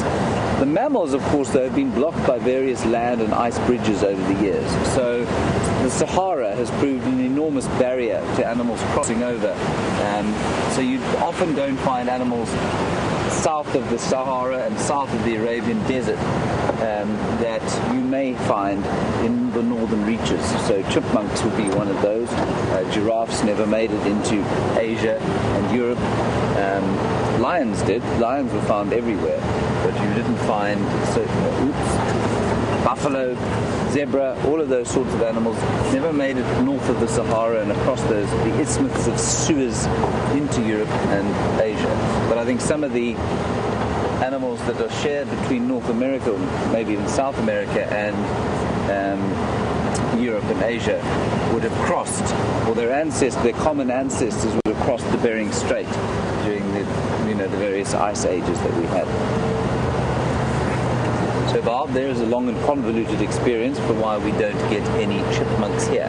Right, I am now waffling on, and there is no need to watch me waffling on when you could be looking at the magnificent Salala Pride with Scott Dyson, recently returned from leave. I will see you just now. Welcome back, everyone, and as you can see, not too much has changed here. The lions are all still fast asleep. Still not sure where the other lioness could be though, so hopefully she'll come onto the scene at any moment. But for now, take a closer look at what's going on here. Some of you may have only just joined more recently and have yet to see the lions this morning. When we came across them, they were up and about. Some of them were drinking, so we got a fortunate start to the sighting, but I'm guessing they're going to be spending the rest of the drive asleep.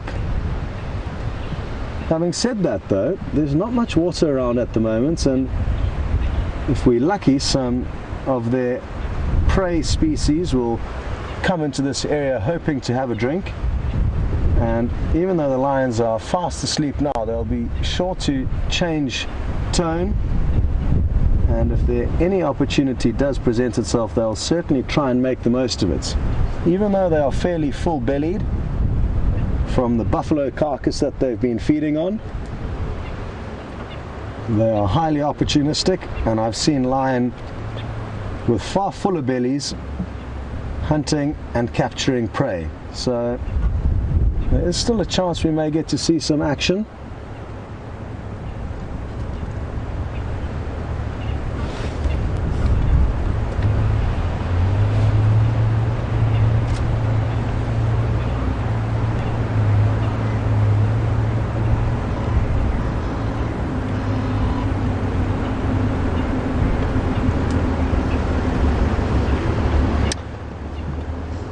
Hello to Jen, who's watching all the way in Idaho, and good to have you with us.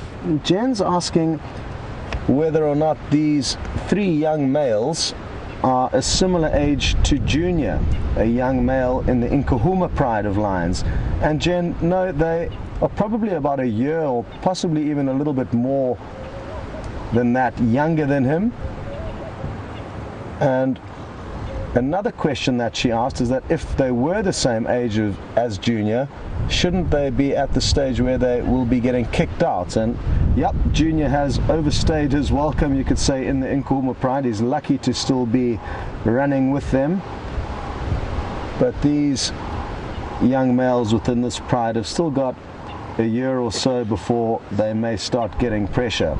Although, let me reiterate things, it's a complicated situation, this, because they are now in an area where the Birmingham males are dominant, so it actually won't be the fathers of these young males who kick them out of the pride, and that's usually what will happen.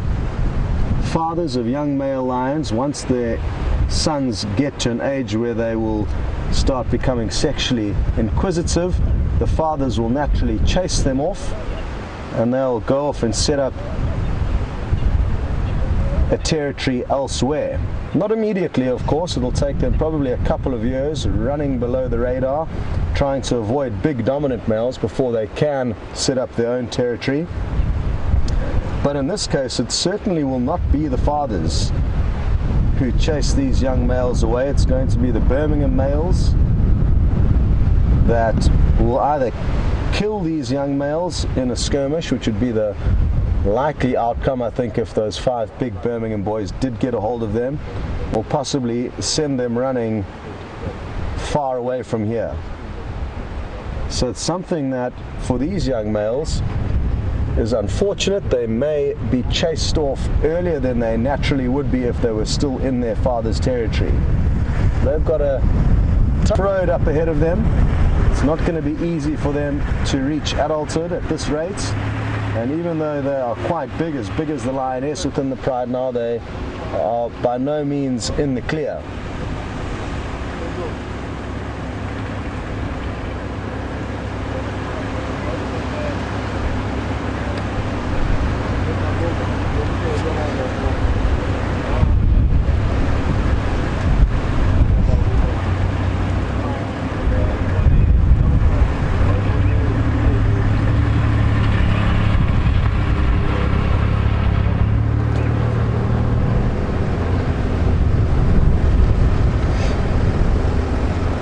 Janet's just sent through a comment saying that these lions are looking quite beat up, and you're 100% correct, Janice. They are not looking in the best condition. And Tamara is interested to know if the gash on the young male is healing. There's a little gash at the base of its tail. I'm not sure which one it is now. It's going to be difficult for Tebs to show you, but one of these young males has got a bit of a gash at the base of its tail. And it does look to be healing to me. It's the first time that I've seen these lions, as far as I can remember.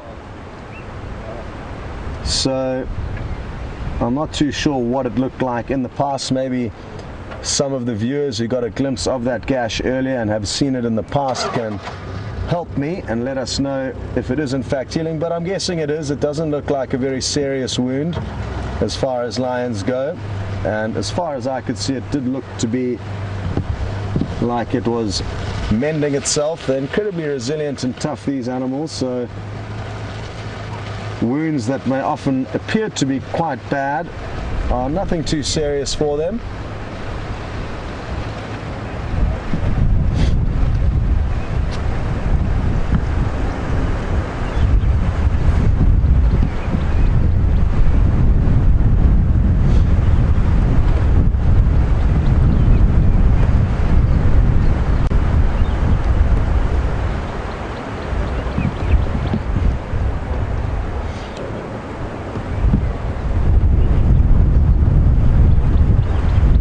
Well, hello to Mischian all the way in Dallas, Texas. Good to hear your name again. And thanks for sending your question through. Mischian's interested to know whether any of the animals will ever become anemic due to a high tick load. And not that I'm aware of, but it could well be the case. I guess if a tick load does get to the point where it is going to be affecting them that seriously, the animal, be it lion or buffalo or whatever it could be, has probably got other issues causing it to not be able to look after itself and remove those parasites from their body. But obviously, if the ticks are drinking enough of the blood, that is going to have very similar symptoms to an animal being anemic. But I'm not sure if there's a direct correlation of that working out.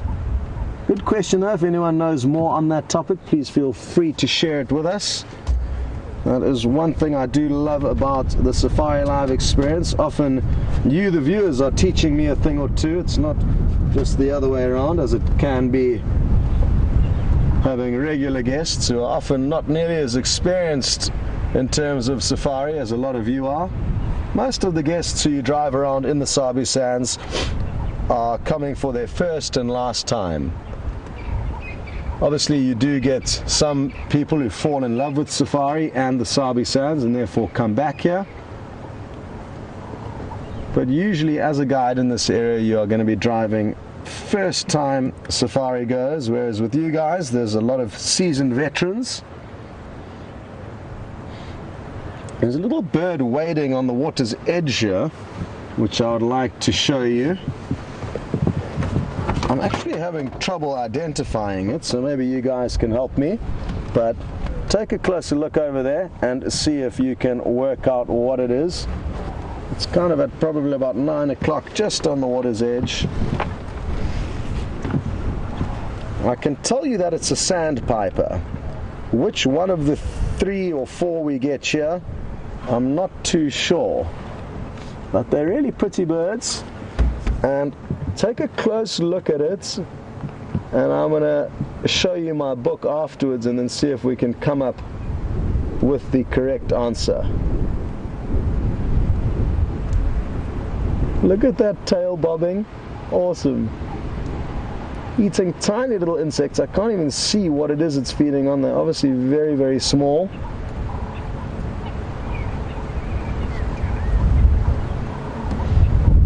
And this is one of the migratory birds that isn't here during the winter months. And it's remarkable how many birds do come in to this area. This one would have come from the northern hemisphere as far as Europe. It's a Palearctic migrant, meaning it migrates from Europe or northern countries north of Africa to us. Incredible that such a small bird has made it so far, and our bird population doubles in the summer months thanks to all these migratory birds. So now you've had a close look. One thing to take another close look at before I show you the different options in my book is a very slight eye stripe. And to me it looks like that very faint white stripe extends beyond the back of the eye. And that to me means that it is probably a wood sandpiper. But let me show you the different options and why it's difficult to distinguish between them. They all look very similar. So these three at the bottom are the three main sandpipers that we get here. The wood sandpiper, which is on the bottom right there, has this eye stripe that extends beyond the eye, whereas the other two do not. The green sandpiper has got a bit of an eye stripe, but it stops at the eye. And the common sandpiper has this kind of little white epaulets on the shoulder, which is clearly lacked here. Another difficult thing to distinguish with birds, water birds, is here it says the green sandpiper has got greenish legs and the wood sandpiper has got yellowish legs, but in this green murky water, the yellow legs of a wood sandpiper could be tinted a greeny color.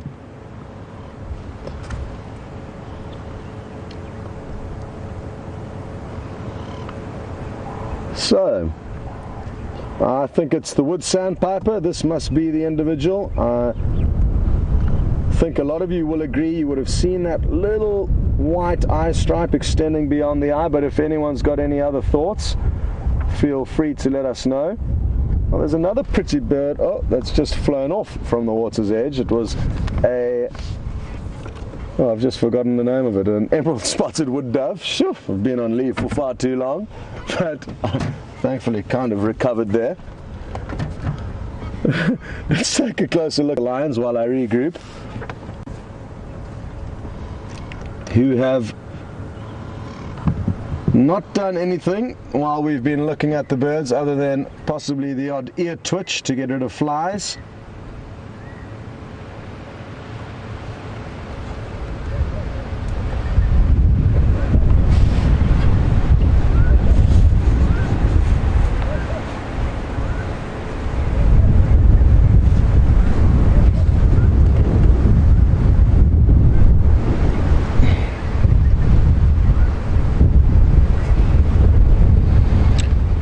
Zoomy Jody, and thank you for your kind welcome back for me.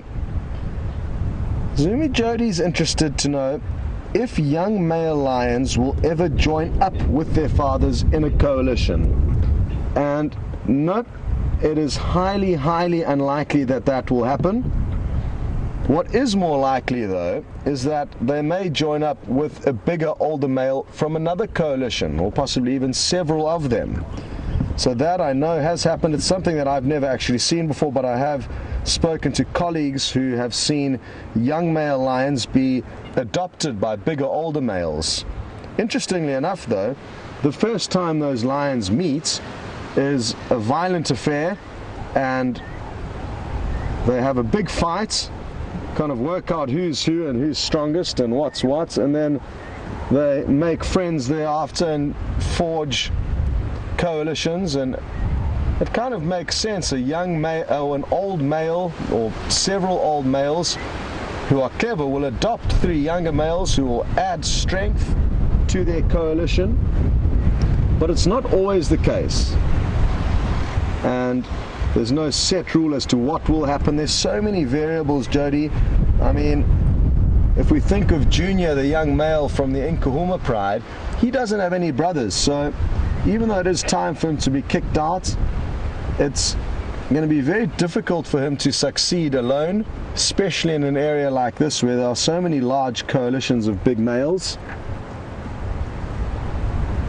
And I'm hoping that he will be an example of a young male who gets adopted by a coalition of older males, because if that doesn't happen, it's going to be a very tricky future for him.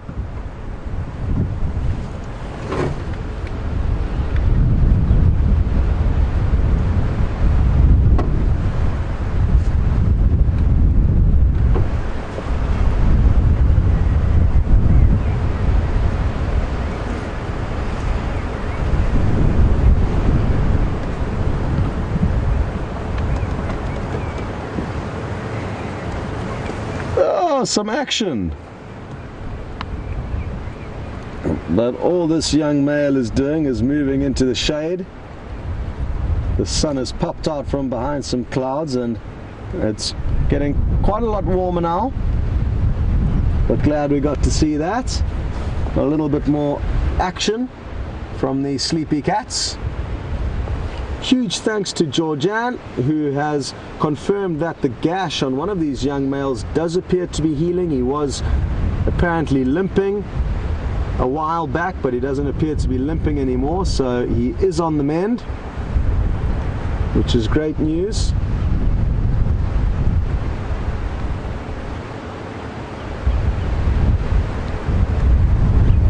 And just on the topic of what we were discussing earlier about how young males will be kicked out of prides, at least these three youngsters, even if they get kicked out of this area now, they are a little bit young to be fending for themselves, but certainly capable of catching their own prey.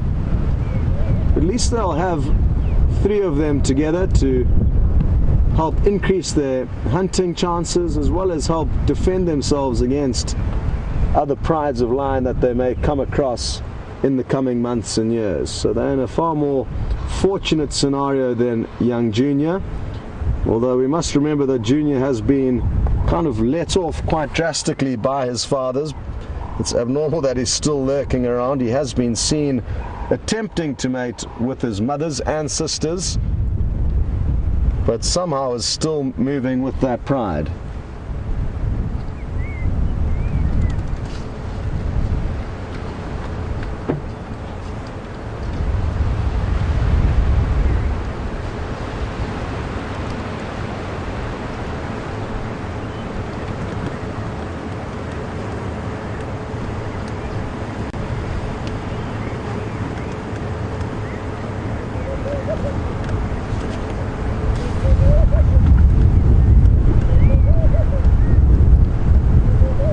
Hello to Zoot, who's watching in New Zealand, and well done Zoot to your rugby team, who certainly were the deserved winners of the World Cup that's just taken place.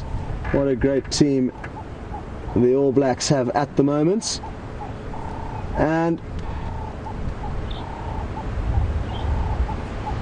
I've completely forgotten what Zoot was asking me, but I'm sure it won't be long before Nikki reminds me. Apologies for that. Oh, sorry, it's just come back to me. And Zoot would like to know what would happen if this pride of lion came into contact with the Nkuhuma pride of lion. And it would be wonderful to know what would happen, because it's quite an equal match. It's 6 lions on 6 lions. And I'm guessing Junior, the young male with the Nkuhuma pride, would possibly give them the edge. He's going to be far bigger than any of these lions, and he may well make a difference if it does come to a skirmish between these two prides. But I've got no idea for certain what would happen. It's so difficult to say, Zoot. You can kind of team up 6 humans against another 6 humans and anything can happen. And there's so many variables, and I certainly haven't seen enough of this Salala pride to know what they are capable of. But it would be an interesting skirmish, and it is a potentially interesting sighting that we could be lucky enough to see. The Nkuhuma pride move into Arathusa, into this area where we are now, and the Salala pride, these individuals have been spending time on Djuma. So there's certainly a huge overlap of territories at the time being. And I'm sure even if we don't get to see it ourselves, there are going to be a few skirmishes and interactions between these prides, and if they are ever around when we aren't, we'll be sure to keep you updated. The great thing is the guides from the surrounding camps will always keep us updated as to what's going on, and we'll be sure to pass on those updates to you. Like I said though, hopefully we'll be in the right place at the right time. To see lions having an altercation is something that happens very rarely. In all of the years that I've spent in the bush, I've seen very, very few encounters between different prides of lion, and it's something that I certainly would like to see more of. And the beauty of being on safari is you simply do not know what is going to happen and or when. Even as we sit here now with these sleepy lions, strange things could happen. Other lions could arrive, leopards could arrive on the scene, just like yesterday. These lions chased Tingana and Karula. Two leopards up into a tree. The leopards were feeding on the buffalo carcass that these lions stumbled upon, and then chased the leopards away. Who knows, maybe those leopards are still lurking around nearby. Now, I've got some great news, folks. I've just spotted an animal that I have never once shown you on Safari Live. What I'm going to do though is I'm going to show it to you from where we're sitting here. It's straight ahead of us, Tebs. If you just zoom into that green tree with the horizontal branch that's just above the dam wall here, to the right of that dead tree, you just go, and if you follow that horizontal branch along to the right, a little bit lower down, sitting in that tree, you can see a strange shape. It's almost like two ears popping up. Can you believe it? It's an African scops owl. How awesome! So let's go and take a closer look. I just saw that strange shape and used my binoculars to confirm that it was in fact an owl, and I'm hoping we're going to get you some great close-up views of it.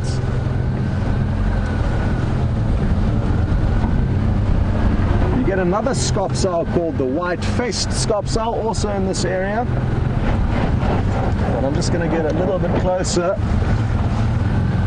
before I pull out my book to show you the differences.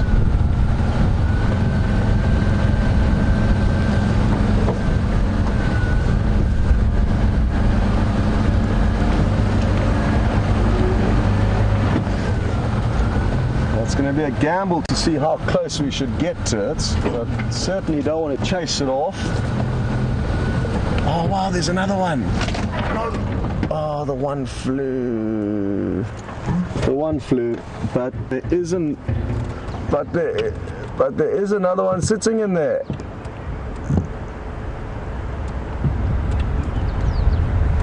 It's hard to see. I'm just going to stop here for a second or two. But you can see it in there, swiveling its head around. Sadly, the one that was perched out in the open on a clear branch didn't hang around.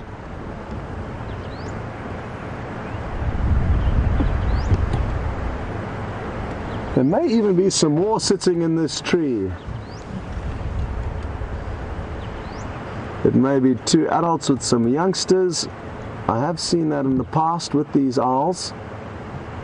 But for now, it's just the one that's remaining in the tree. The other one has flown off. I just want to see if I can't get a slightly better view.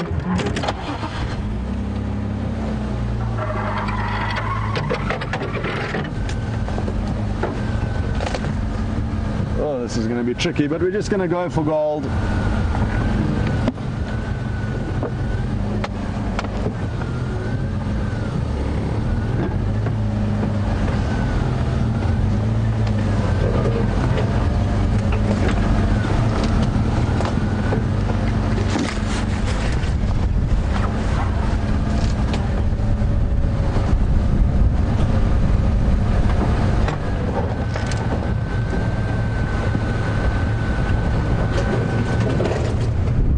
I don't know if Tibbs is going to have a good angle here, but hopefully you'll be able to see its head.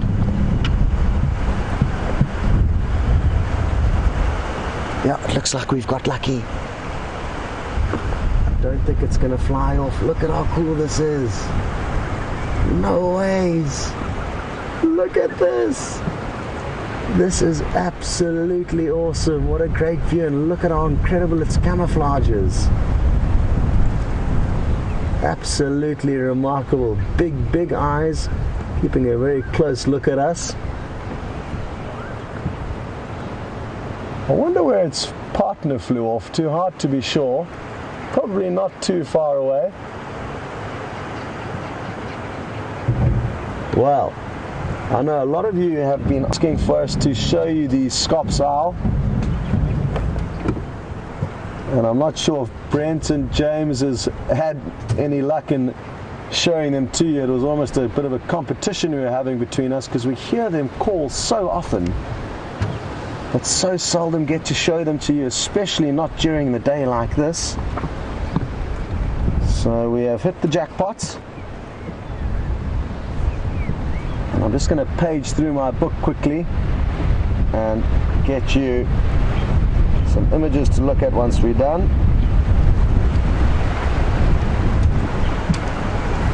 And we don't see them very often, but they are usually in pairs. They are monogamous, so they will form lifelong bonds, and they nest in cavities in trees, and this tree does actually appear to have one or two cavities in it. So who knows, maybe they've got a nest here. It'll certainly be worth taking a close look if we do return into this area this afternoon, if they are still around. Well, we've had some remarkable luck with predators today. Lions, jackal, vultures, and now this wonderful nocturnal predator, the African Scops owl. And the call that I was talking about earlier is very distinctive.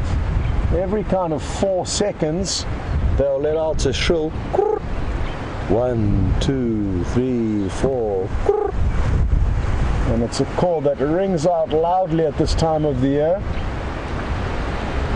Oh, it looks like it's thinking of moving off.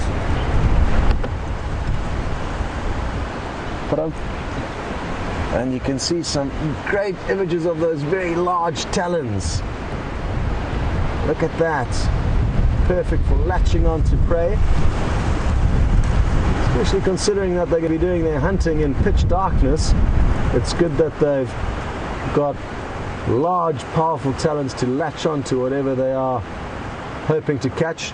These small owls, and it's maybe hard for you to get an idea of its size, it's probably only about 12 to 15 inches in height, so not a very big owl, medium-sized owl for this area.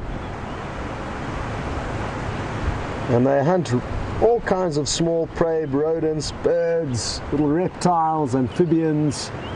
They've got quite a wide diet, as do most of the predators out here.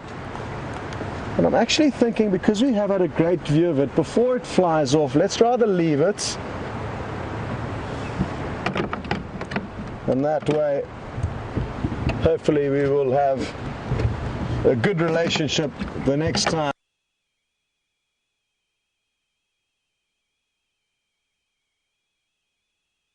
Back away. And it's still perched up there in the tree, hasn't flown off, so at least one of them stayed. And we're going to get back into this position with the lions and send you across to James while we do so for an update on how his morning's coming along. See you later. So we have been driving around, searching frantically into the wilderness, scouring the leaves, scouring the grasses, scouring everything, and we have found nothing but the great rustling of the wind in the leaves and a black... You can see it there, Liam? No, gone now. Southern black tit, gone. This has been the general way of things for me today. Have you got it? Yeah. Back a bit? Yeah, forward. Forward. Oh, that's a fork-tailed drongo, is it? There. Forward again. Say when. Yeah. Oh, right, now quickly before he flies off. Oh no, there he goes. Oh, no, gone. Okay, so, I mean, sometimes they say that, you know, if your energy's off, then That's what happens. Others call that karma. I'm not sure what it is, but we've certainly driven around the vast extent of Djuma, just about every road. I think I've looked under every rock, every stump, every stick. I have peered into every hole in every tree. And the sign of any form of heartbeat has been conspicuous by its absence. But at least you have had marvellous lions with Scott and incredible buffalo kill there. We still don't really know what happened to that buffalo, you know. Originally being fed on by Tingana and Karula, much too big for them to have killed. So maybe he tripped and fell into the bottom of that sort of ravine. That's possible. Maybe he was sick and old and decrepit and just decided life was too much. I'm not sure. Certainly once the lions arrived yesterday, they'll make short work of it. And what many people don't realize about lions, of course, and I'm sure Scott's told you this, is that they are really the most effective scavengers out here. So although hyenas are maligned and known as the scavengers, they're excellent hunters, and lions often scavenge more than hyenas do. And if you go out onto the plains of East Africa, where you know you have those huge herds of wildebeest and zebra, apparently most deaths are caused naturally. So the predators kill far less than they actually scavenge off natural deaths out there, which I think is quite interesting, given the number of animals that there are. Also, of course, the Scops owl. We've been searching for one of those. Scott will now be able to claim the kudos for that. He's obviously come back feeling very inspired after his leave, because the universe has delivered in great abundance for him this morning. In fact, it's taken off my share and given to him, clearly. Still, it is a very it's a fascinating morning from a weather point of view. Very strange weather. This, I must say, I don't understand it at all. Why it should be so blustery. Perhaps have some more luck this afternoon.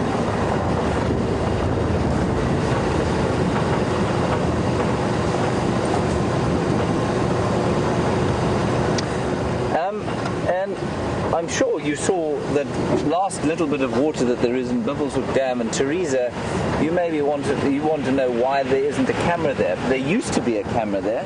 I think it was moved because it was quite far away from any infrastructure, and I think it was quite difficult to get to fix and that sort of thing. But there certainly used to be a camera there. I'm not sure when it was decommissioned. It doesn't exist there anymore. Yeah, there used to be one. I think there was a difficulty with getting signal from there on a consistent basis. But I think, you know, that eastern section of Djuma at the moment is unless you do find the odd elephant there, in terms of general game and therefore in terms of the predators, they tend to pass through it. This area that we're in now, we're quite close to the camps, and on the western side of Djuma, where you had quite close to where you had those buffalo this morning, that tends to be, at the moment, a lot more rich in animals. There's some nyala. Look at that, everybody. Two ropey looking nyala. Oh, what a luck.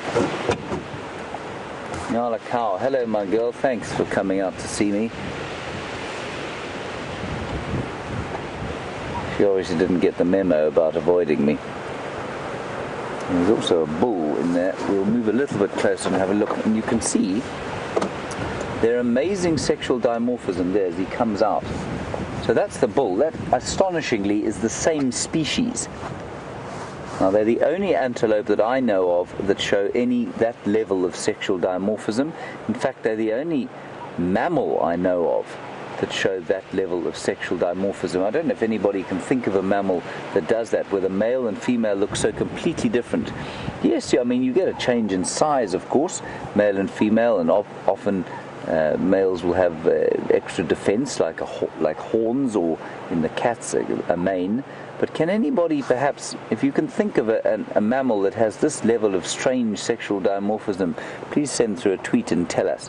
I suppose the relatives of the nyala, the bushbuck also quite different, but nothing like this. I mean, the male is a totally different colour from the female. But there they are. That's Mrs. there, and Mr. behind, with his horns and his long shaggy coat, which will be excellent on a day like this, but I imagine he must get pretty warm in the summertime. Well, we're in the summertime, I mean, when there isn't a cold front coming through during the summertime.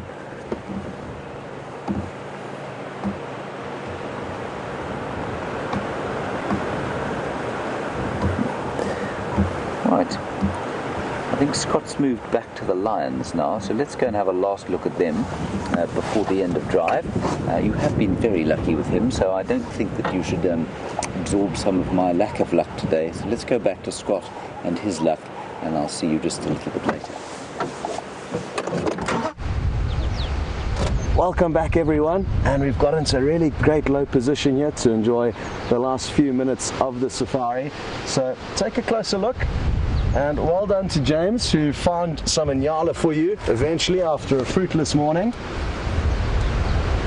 It can be like that out here though, so we've just got to remember how fortunate we are to have been in the right place at the right time to get to view these lions. There's also 2 other vehicles enjoying the sighting with us at the moment. There's been kind of steady stream of the other game viewers coming through to show their guests these lions. It really is strong. And I'm not sure where the camera was, but the one lion got a bit of a fright as a cloud of dust got blown over his face.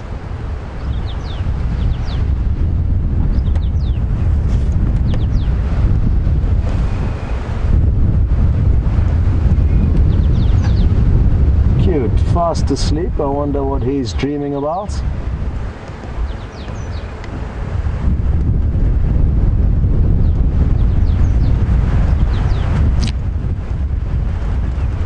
And earlier on there was a question came through asking what would happen if the Nkuhuma pride and the Salala pride, this pride of lion that we were viewing, came into contact, what would happen.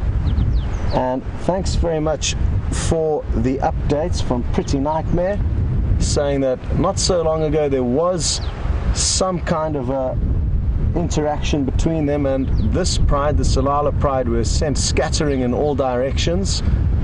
And I'm not too sure exactly when that was, but it actually reminds me of a few weeks ago on Sibambili, before I went on leave. The Nkuhuma pride, I now remember, did actually chase these lions off. So for now, the Nkuhuma pride are dominant over this pride, but that could change.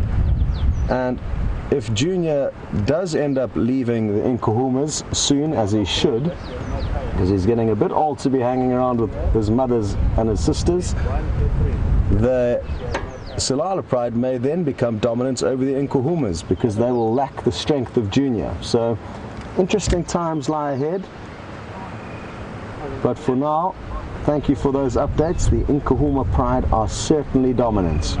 Obviously the mama or the grandmama will be around 10 years old.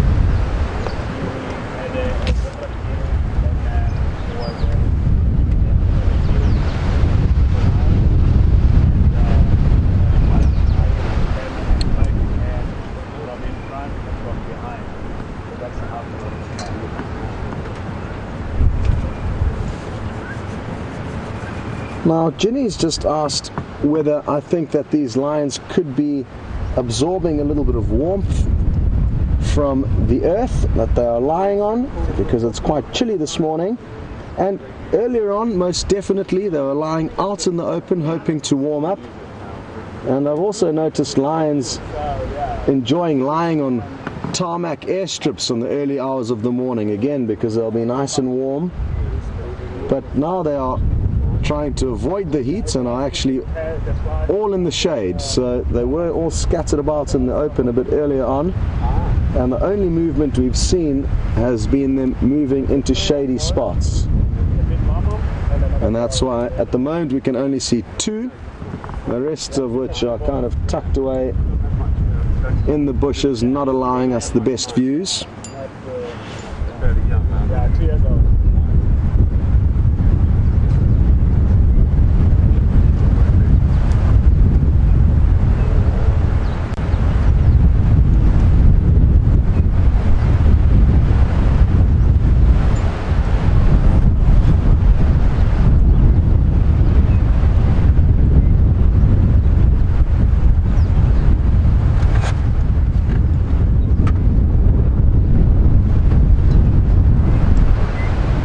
Well, we've got the same question through from a few of you, Clara, Donna and John, and you're all interested to know, why have we got a new cameraman?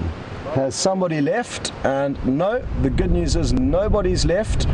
It's just that with all of the new and exciting additions to the Safari Live show, with the drone, the safari tent where Hayden was for the last Nat Geo shows, plus the bushwalk, we simply don't have enough cameramen. So we did employ somebody just for a brief stint over the last TV broadcast to help out, and now Tebs has come on full time to make sure there's always enough cameramen. And thank you to all of your very kind remarks welcoming Tebs and commending him on his quick adaptation to this tricky form of filming. It's got a big smile on his face, and he's just arrived, so he's still getting to grips with the fact that we are interacting with people all around the world, and he's so far loving being a part of it. So good to have him on board, and it certainly helps with all of your kind remarks and warm welcome. So thanks very much for that.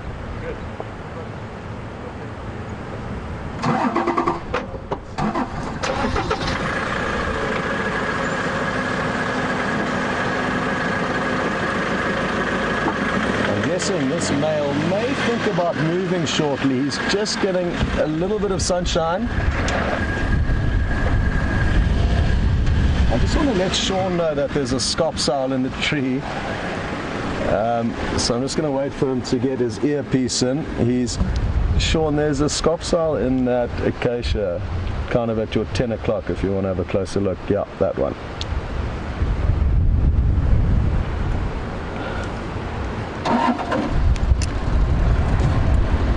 So just sharing some info with Sean on that special sighting we had on the scops owl.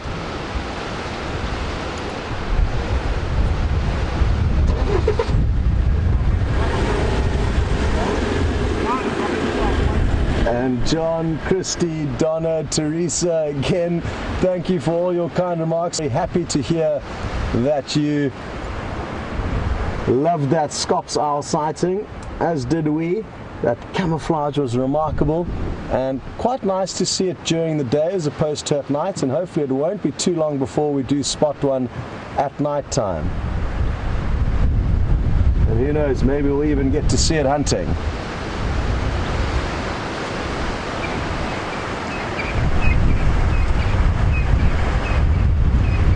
Okay, we're just going to rush you across to James, who would like to say goodbye and thank you, and then you're going to be back with me in a few seconds. We'll see you shortly. Well, everybody, our luck seems to have changed. We've got impala, we've got zebra, the sun is out. Pity that we have to say goodbye to you. Wonderful to have Scott back with his cheery personality and a spanky new beard. Nikki, of course, in the final control, likewise. And we will see you this afternoon. A big thank you to VM for his patience at my total incompetence at finding animals today. Sorry about that, VM. But at least the sun's come out. We will see you this afternoon at 4 o'clock. Back to Scott and his lions. Bye-bye.